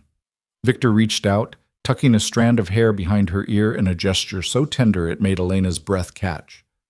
"Whether it's a good story or a tragic one, I haven't figured out yet." "Let's aim for good," Elena whispered. "Deal," Victor said. The moment hung between them, charged with possibility and danger in equal measure. Elena knew she should pull away, should remember the boundaries she'd insisted on, should recognize that getting emotionally involved with Victor Moreau was probably the worst decision she could make. But Gabriel chose that moment to stir, making small sounds of waking, and the spell broke. They both moved automatically into the familiar routine of a nighttime feeding, the intimacy of the moment transforming into the practical intimacy of shared childcare. Later, back in her own bed, Elena stared at the ceiling and tried to make sense of what was happening. She'd come to New York to escape her grief, to disappear into anonymity. Instead, she'd found herself tangled up in the life of a man who operated outside the law, and a baby who needed more than she knew how to give. And the terrifying part was that she didn't want to leave. Despite the danger, despite the complications, despite every rational voice in her head screaming warnings, Elena wanted to stay, wanted to see Gabriel grow up, wanted to help Victor figure out how to be the father he desperately wanted to be. Wanted things she had no business wanting from a man whose world could explode into violence at any moment. But wanting and having were different things, and Elena was old enough to know that not every feeling needed to be acted upon. So she made herself a promise in the darkness of her too-large room. She would stay for Gabriel. She would help Victor navigate fatherhood. She would be the best nanny, the best support, the best partner in childcare that she could be. And she would ignore the way her heart jumped every time Victor smiled at her, the way her skin burned where he touched her, the way she'd started looking forward to their late-night conversations more than anything else in her day. It was the only way to protect herself from getting hurt again, the only way to maintain the control she needed to survive. Or at least, that's what she told herself as she finally drifted off to sleep. Gabriel's soft breathing echoing through the baby monitor beside her bed, a lullaby of need and trust and impossible possibilities. The promise Elena made to herself lasted exactly 11 days. She knew because she'd been counting, marking each day as a small victory of maintaining boundaries, of keeping her heart locked safely away. But on the 11th night, Gabriel spiked a fever that sent both Elena and Victor into crisis mode, and somewhere between the pediatrician's emergency visit and the endless hours of taking turns holding a miserable, burning baby, something fundamental shifted. It was 3 a.m. when Gabriel's temperature finally broke. Elena had been walking him around the nursery for the past hour, humming soft songs while Victor sat slumped in the rocking chair, his head in his hands, looking more terrified than she'd ever seen him. When the baby's skin finally cooled beneath her palm and his whimpering quieted into exhausted sleep, she felt Victor's relief like a physical wave. "He's better," she whispered. "The fever's down." Victor's head snapped up, and in 2 strides he was beside her, his hand joining hers on Gabriel's forehead. Their fingers overlapped, and neither of them moved to break the contact. "Thank you," Victor breathed, and there was something raw in his voice that went beyond gratitude. "I thought, when he wouldn't stop crying, when he felt so hot, I thought I was losing him too." "You're not," Elena said firmly, but her own fear had been just as sharp.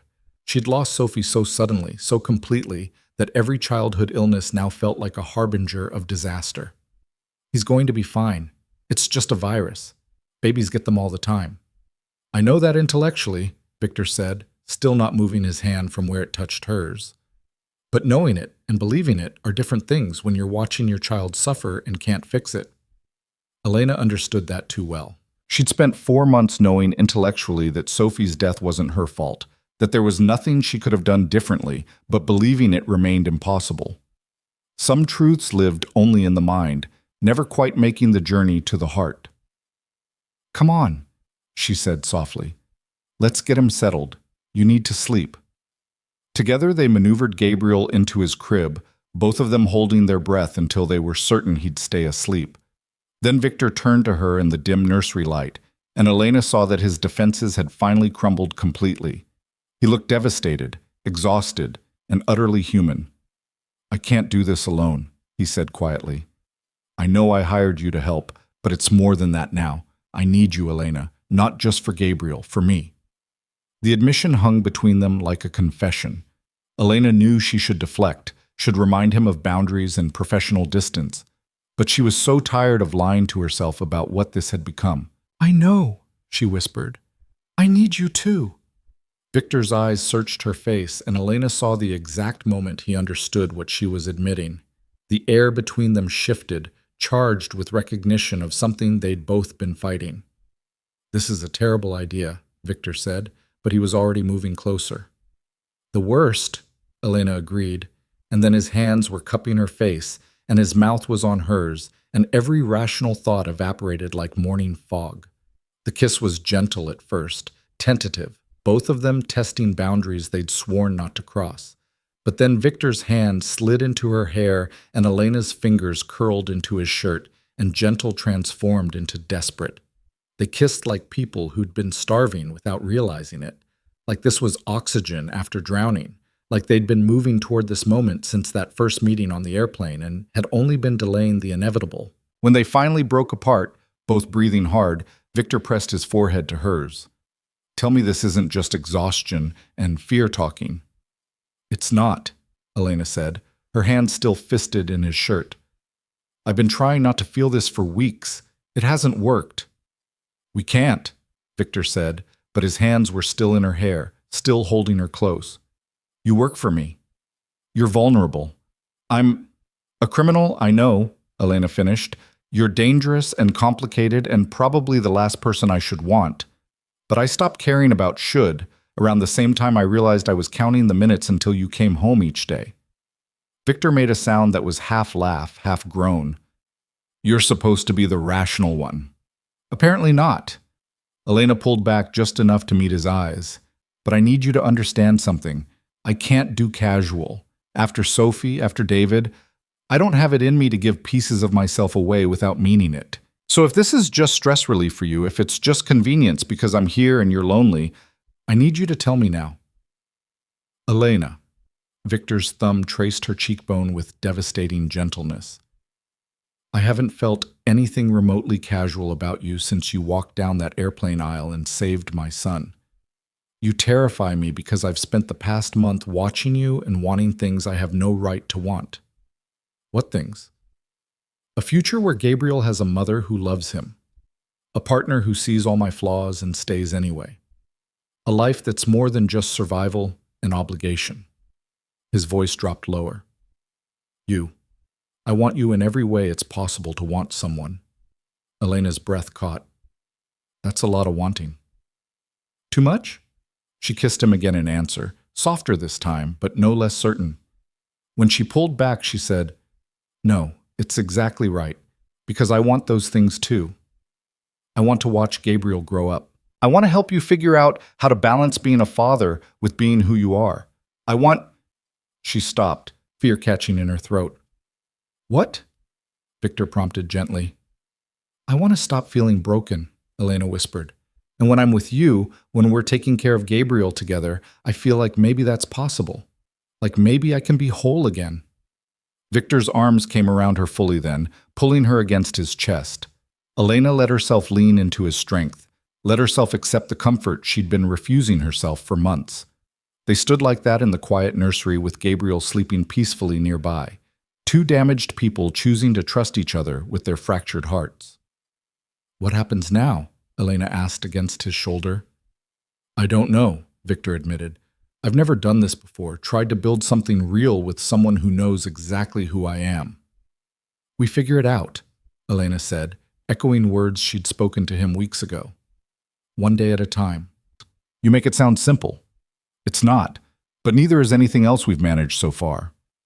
They stayed wrapped in each other until Gabriel stirred, then separated to handle the baby's needs with the practiced efficiency they'd developed. But everything felt different now.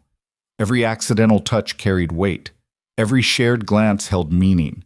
They'd crossed a line neither of them could uncross, and Elena felt equal parts terrified and exhilarated by what that meant. The next morning, Mrs. Chen took one look at them across the breakfast table and raised an eyebrow so sharp it could have cut glass. "I see," was all she said, but her tone carried volumes. "Is it that obvious?" Elena asked after Victor left to take a business call. "My dear," Mrs. Chen said, pouring fresh coffee, "I've worked for Mr. Moreau for 5 years. I've never seen him look at anyone the way he looks at you. And you light up when he walks into a room. Yes, it's obvious." Elena's face heated. "Is that going to be a problem?" Mrs. Chen was quiet for a moment, her expression thoughtful. "That depends. Are you planning to hurt him?" "What? No, of course not." "Then we have no problem." Mrs. Chen's stern expression softened slightly. "He's a good man trapped in a complicated life. He deserves happiness. So do you. If you can give each other that, I'm not going to interfere. But be careful. His world is dangerous, and caring about him means accepting that danger. Make sure you understand what you're signing up for." Elena thought about the broken glass, the men who'd come to the house, the tension that sometimes rolled off Victor like storm clouds. "I think I'm starting to." "Good. Then we'll say no more about it." Mrs. Chen paused at the kitchen door. "Except that it's about time. That baby needs a mother, and you need a reason to remember you're still alive. This could be good for everyone." After Mrs. Chen left, Elena sat alone with her coffee and tried to process what she'd done. She'd kissed her employer, had admitted to feelings that went far beyond professional, had essentially committed to building something with a man whose business dealings operated in moral gray areas at best. And despite all the reasons it was a terrible idea, Elena didn't regret it. The days that followed established a new rhythm. Publicly, to the outside world, nothing changed. Elena remained Gabriel's nanny, Victor remained her employer. But privately, in stolen moments between feedings and business calls, they began building something neither of them had planned for. Victor would find excuses to brush past her in the hallway, his hand lingering on her waist. Elena would lean into him during late-night feedings, letting herself accept the comfort of his presence. They'd share looks across rooms that spoke volumes neither of them was quite ready to say aloud yet. 2 weeks into this new arrangement, Alexei cornered Elena in the kitchen while Gabriel napped. The Russian's expression was as unreadable as always, but there was something sharp in his gaze that made Elena's spine straighten. "Ms. Brooks," he said carefully, "may I speak frankly? I'd prefer it. Mr. Moreau is distracted, happy, which is good, but also distracted, which is dangerous in his position. People notice when a man like him changes his patterns. They wonder what's causing it. They look for vulnerabilities." Elena's stomach clenched. "Are you saying I'm making him vulnerable?" "I'm saying that happiness is a vulnerability in his world, and that there are people who would exploit it if they knew where to strike." Alexei's expression softened almost imperceptibly. "I like you, Ms. Brooks. You're good for him, good for Gabriel, but you need to understand that being important to him makes you a target. I thought this house was safe, that no one knows about it. It is, and they don't. But eventually someone will notice something, a pattern in his movements, an unusual expense, something, and when they do, they'll investigate. They'll find you and Gabriel, and they'll see you as leverage." Elena's hands tightened on her coffee cup. "What are you suggesting I do? Leave?" "No." Alexei's answer was immediate. "Leaving would destroy him right now. But I'm suggesting you learn to protect yourself. And Gabriel, let me teach you basic security protocols, how to recognize threats, how to disappear if you need to. Is that really necessary?" Alexei's expression turned grim. "I've worked for Mr. Moreau's family since I was 20 years old. I've seen what happens when people in this business let their guard down. It's always the ones they love who pay the price." The word sent ice through Elena's veins. "All right, teach me." Over the following weeks, Elena received an education in survival she'd never imagined needing. Alexei taught her to notice when someone was following her, to vary her routes when running errands with Gabriel, to recognize the signs of surveillance. He showed her the panic buttons hidden throughout the house, the safe room in the basement, the emergency protocols she should follow if something went wrong. "You think I'm paranoid," Alexei said one afternoon as they went over evacuation routes for the third time. "I think you're thorough," Elena corrected, "and I'm grateful, even if I hope I never need any of this." "Hope is good. Preparation is better." Victor noticed the change in her awareness, the way she now checked sight lines and exit routes automatically. "Alexei's been training you," he said one evening, not quite a question. "He thought I should know how to protect Gabriel if something happens." "And you agreed to this?" "Yes." Elena met his gaze steadily. "Because he's right. Your world is dangerous, and pretending it's not doesn't make Gabriel safer. This way, if something goes wrong, I'll know what to do instead of freezing in panic." Victor's jaw tightened. "I hate that this is necessary." "So do I. But it is, so I'm learning." Elena touched his arm gently. "This doesn't change how I feel about you, Victor. It just means I'm going into this with eyes open. Most people would run. I'm not most people. You should have figured that out by now." Something fierce and tender crossed Victor's face. He pulled her close, kissing her with an intensity that stole her breath. "I don't deserve you." "Probably not," Elena agreed when she could speak again. "But you're stuck with me anyway." The real test of their relationship came 6 weeks after that first kiss, when Victor's business exploded into crisis. Elena woke to find him already gone at 4 in the morning, a terse note on his pillow saying only that he'd be back as soon as he could and to stay in the house. Mrs. Chen was tight-lipped at breakfast, and Alexei appeared mid-morning with 2 additional security personnel who stationed themselves at the entrances. No one would tell Elena what was happening, only that Victor was handling it and she should remain calm for Gabriel's sake. Remaining calm proved impossible as the hours stretched on with no word. Elena's imagination ran wild with possibilities. Victor arrested, Victor hurt, Victor caught in some violence he couldn't escape. She went through the motions of caring for Gabriel, but her attention was split between the baby and her phone, waiting for updates that didn't come. It was nearly midnight when she heard the front door open. Elena had been pacing the living room for hours, Gabriel finally asleep upstairs under Mrs. Chen's watchful eye. She rushed into the foyer to find Victor looking like he'd aged a decade in 18 hours. His suit was rumpled, his tie long since discarded, and there was a hardness in his eyes that made him look like the dangerous man he was instead of the gentle father she'd come to know. "Victor," she started, but he held up a hand. "Not here. Upstairs. Please." Elena followed him to his bedroom, a space she'd never entered before. It was as austere as the rest of the house. Minimal furniture, dark colors, nothing personal except a single photograph of Isabel on the nightstand. Victor collapsed onto the bed, his head in his hands, and Elena felt her heart crack at the exhaustion in every line of his body.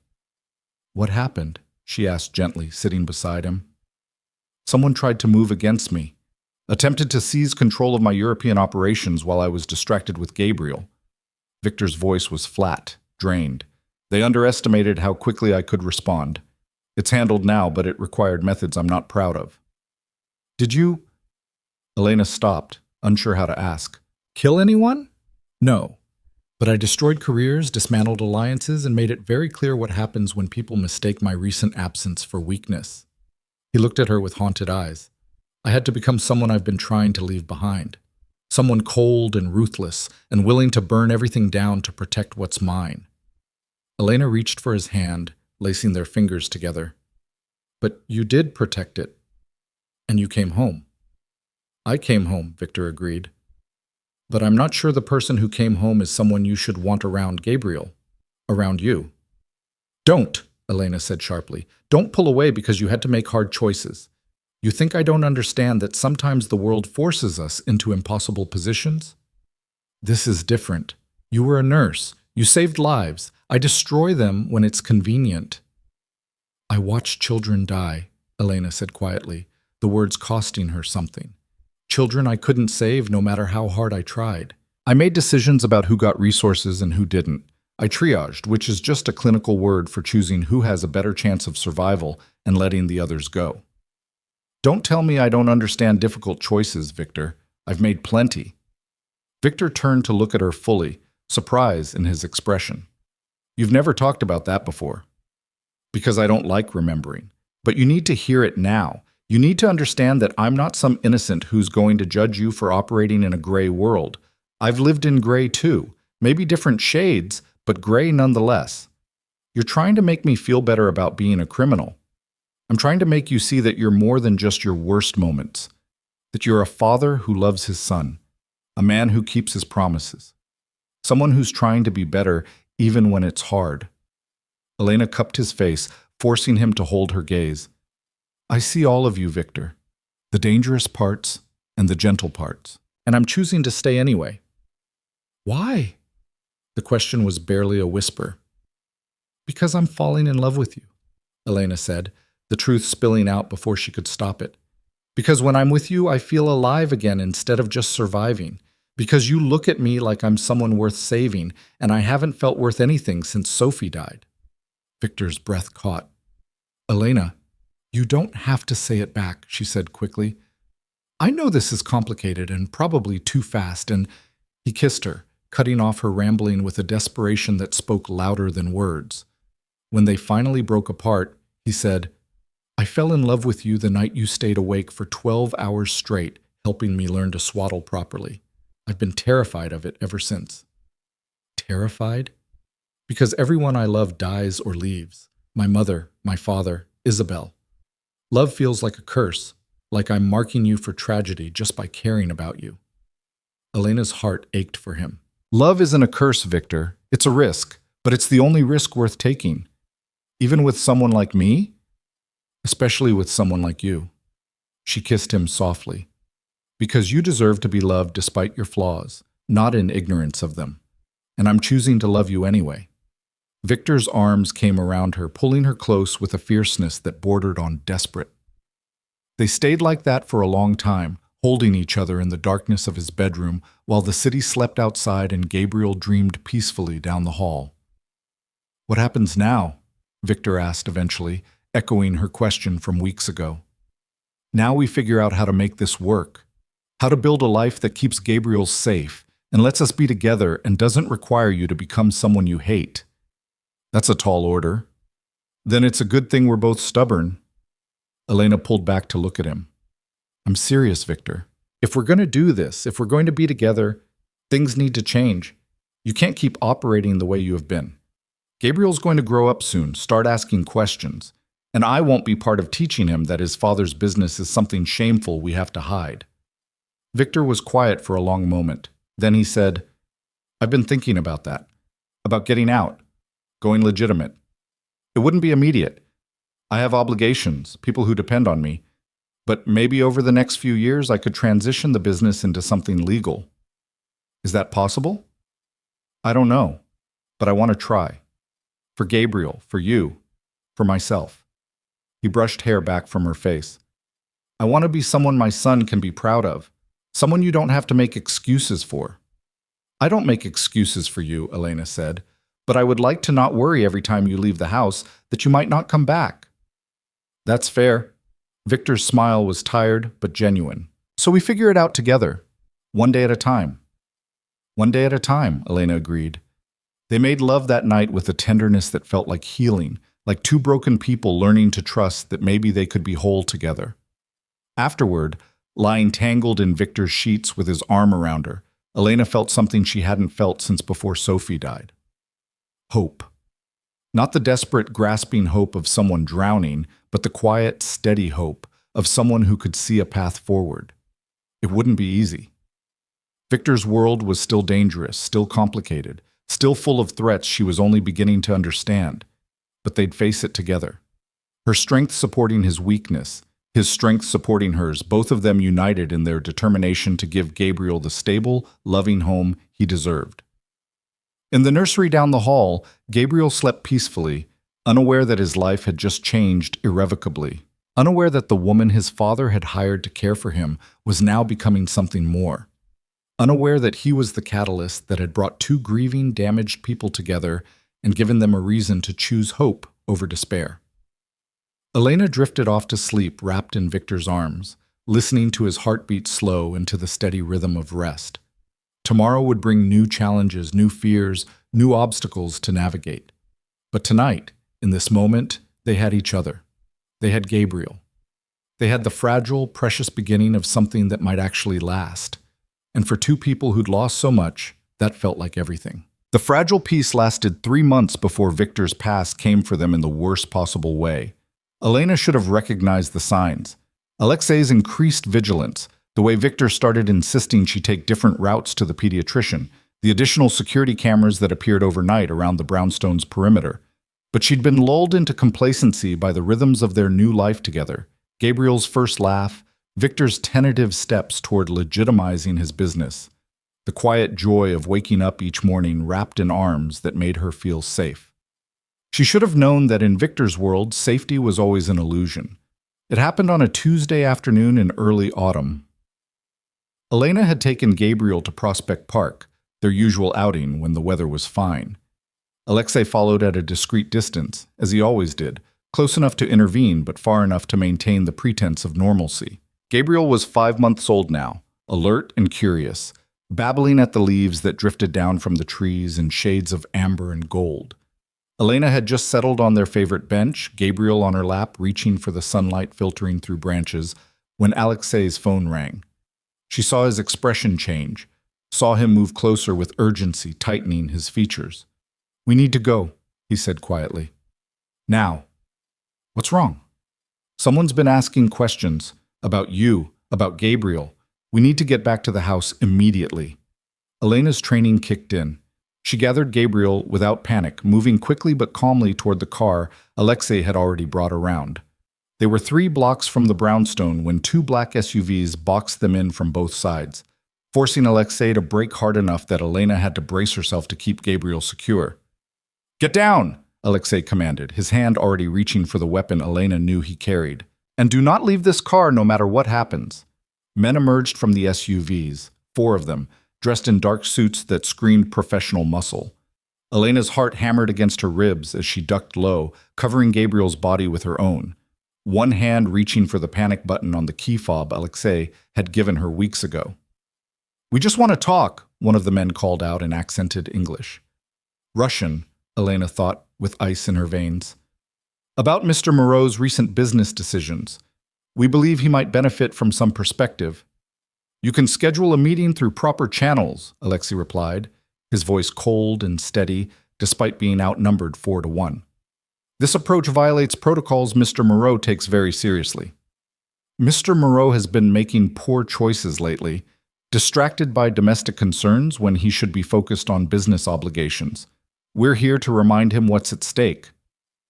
One of the men moved toward the car, and Elena's breath stopped. She pressed Gabriel closer, her whole body a shield, and felt the baby begin to whimper at her fear. "Shh," she whispered desperately. "Please, sweetheart, stay quiet." The car door handle moved. Elena's vision narrowed to that single point of entry, every muscle in her body coiled for fight or flight. Then the sharp crack of a gunshot split the air, and everything exploded into chaos. Alexei had fired a warning shot over the approaching man's head, and suddenly everyone was moving. More gunfire, shouts in Russian, the screech of tires. Alexei was back in the car in seconds, throwing it into reverse with one hand while still holding his weapon in the other.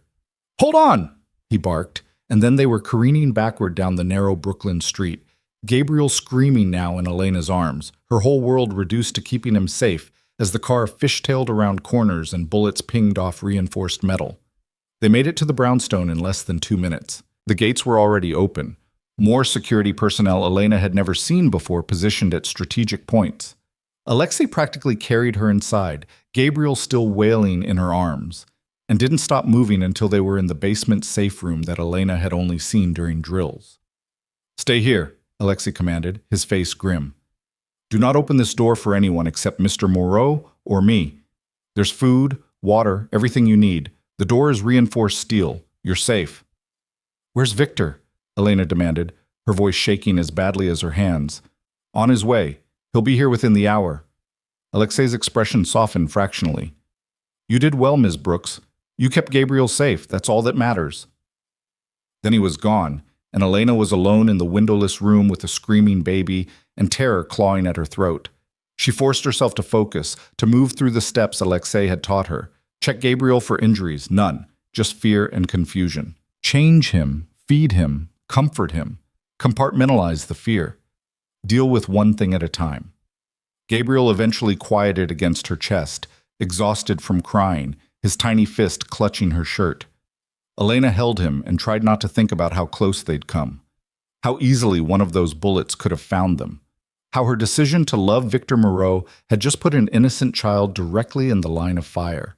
The door opened an hour later to reveal Victor, and Elena had never seen him look so terrifying. His face was carved from ice, his eyes burning with a fury that made her instinctively press Gabriel closer. But when he saw them, when he saw they were unharmed, the rage cracked to reveal something raw and desperate underneath. Elena, he breathed, and then he was across the room, his arms around both of them, his whole body shaking with reaction. Thank God. Alexei told me what happened. If they'd hurt you, if they'd touched Gabriel, we're okay, Elena said, though her voice wobbled dangerously. Alexei got us out. We're okay. Victor pulled back just enough to check them both over, his hands gentle despite the violence still thrumming through his frame. This is my fault. I should have moved faster, should have seen this coming. They were sending a message, that they could reach you anytime they wanted. Who were they? Associates of the oligarch from months ago. The situation I thought was resolved. Victor's jaw clenched. Apparently he's been biding his time, waiting for the right moment to demonstrate that I'm not untouchable, that my new priorities have made me weak. What are you going to do? Victor's eyes went cold again. What I should have done the first time. Eliminate the threat permanently. Elena's stomach lurched. Victor, no. If you kill him, you'll start a war. More people will come after you, after us. If I don't, he'll keep coming. He'll escalate until he succeeds in hurting you or Gabriel just to prove a point. Victor cupped her face, and Elena saw the terrible resolve there. I can't let that happen. I won't. There has to be another way. There isn't. Not in my world. You show weakness, you die. It's that simple. Elena looked at Gabriel, sleeping peacefully now despite everything, and felt something crystallize in her chest. Then maybe it's time to leave your world behind. Victor stared at her. What? You said you wanted to go legitimate, to get out. What if you did it now, completely? Walk away from all of it. Elena, it's not that simple. I have obligations, people who depend on me. And what about your obligation to Gabriel? Elena interrupted, her voice fierce. What about your obligation to give him a life where he doesn't have to hide in safe rooms because his father made enemies? Where he can go to the park without armed escorts? Where the woman who loves him doesn't have to be terrified every time she leaves the house? You think I don't want that?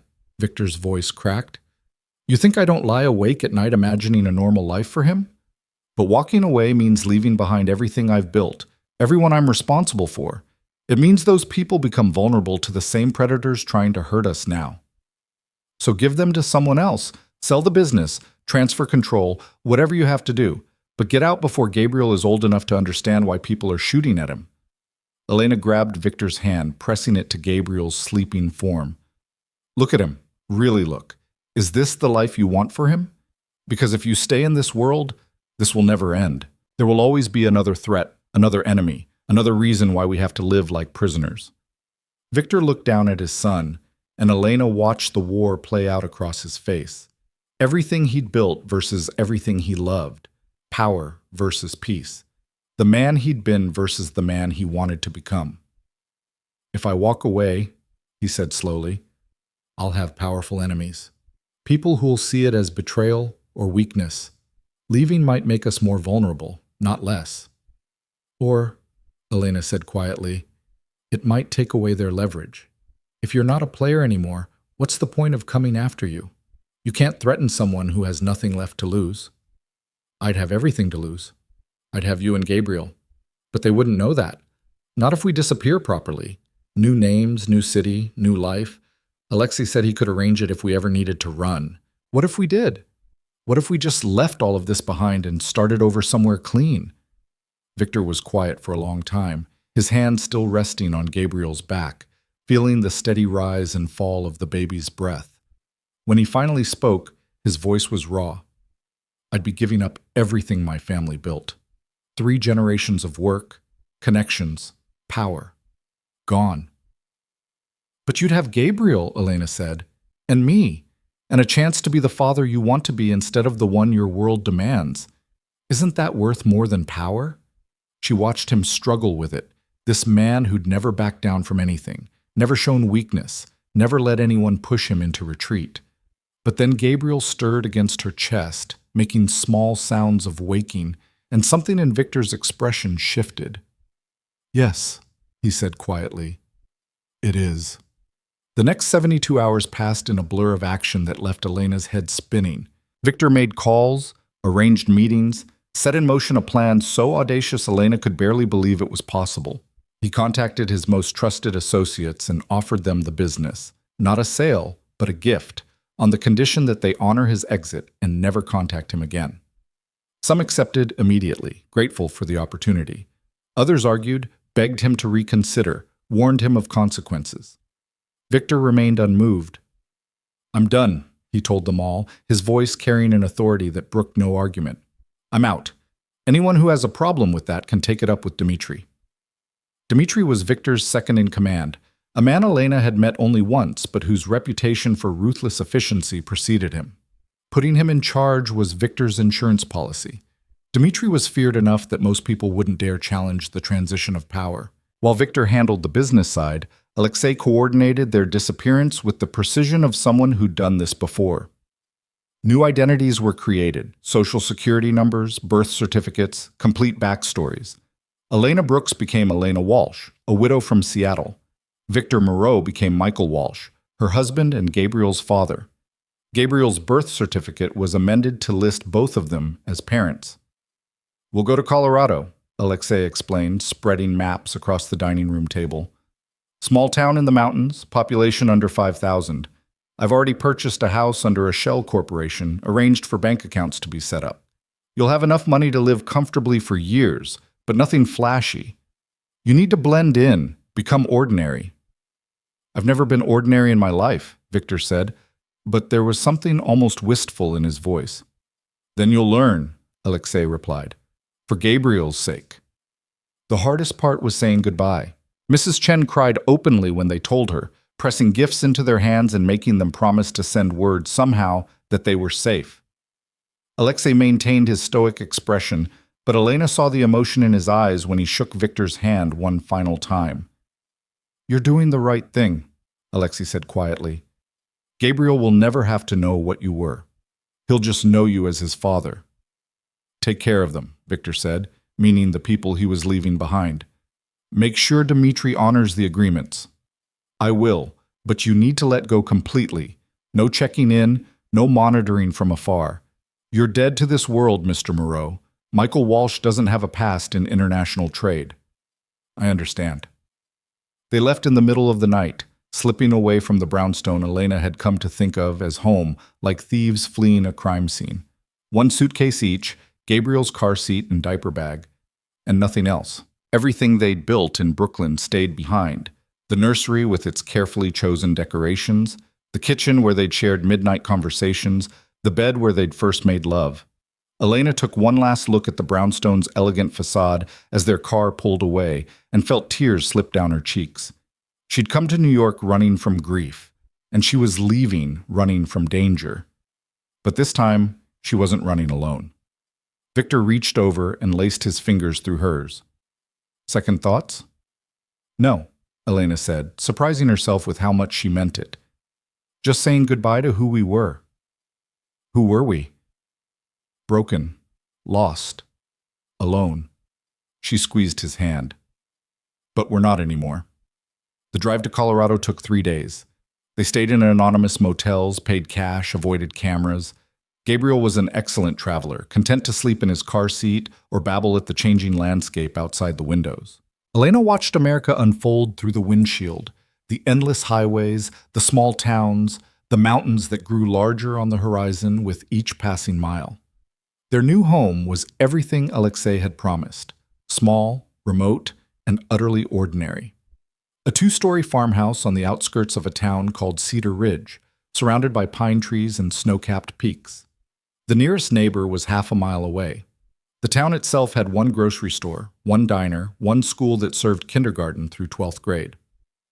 "This is it," Victor said as they pulled into the driveway, his voice carefully neutral.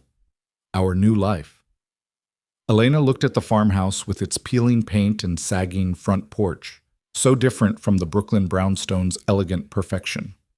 "It's perfect. It's falling apart. Then we'll fix it, together."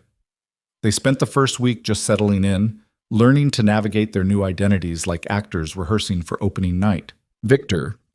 Michael, introduced himself to neighbors as a consultant working remotely. Elena was a former nurse taking time off to care for their son. They'd moved from Seattle for the slower pace, the clean air, the good schools. People accepted their story without question. Small towns didn't pry, didn't judge, didn't care about your past as long as you were friendly and paid your bills on time. Elena found herself relaxing in a way she hadn't in months, no longer constantly looking over her shoulder for threats. Victor struggled more with the adjustment. He was used to power, to respect, to people jumping when he spoke. In Cedar Ridge, he was just another guy in jeans and a flannel shirt, trying to figure out how to fix a leaky faucet without calling someone to do it for him. "I don't know how to be normal," he admitted one evening as they sat on the porch watching Gabriel play on a blanket in the grass. "I keep waiting for something to go wrong, for someone to recognize me, for it all to fall apart." "It won't," Elena said, leaning against his shoulder. "We're safe here. We can actually breathe." "What if I'm boring as a normal person? What if you realize you fell in love with the danger and excitement, and Michael Walsh from Cedar Ridge can't give you that?" Elena turned to look at him, at this man who'd given up an empire to keep them safe. "Victor, I didn't fall in love with your danger. I fell in love with the way you learned to swaddle Gabriel, even though your hands were shaking, the way you stayed up all night when he had a fever, the way you looked at me like I was the answer to questions you'd been asking your whole life." She cupped his face, holding his gaze. "Michael Walsh might not run an international smuggling operation, but he's still the man who chose his son over power. That's not boring. That's heroic." Victor's eyes shimmered with emotion.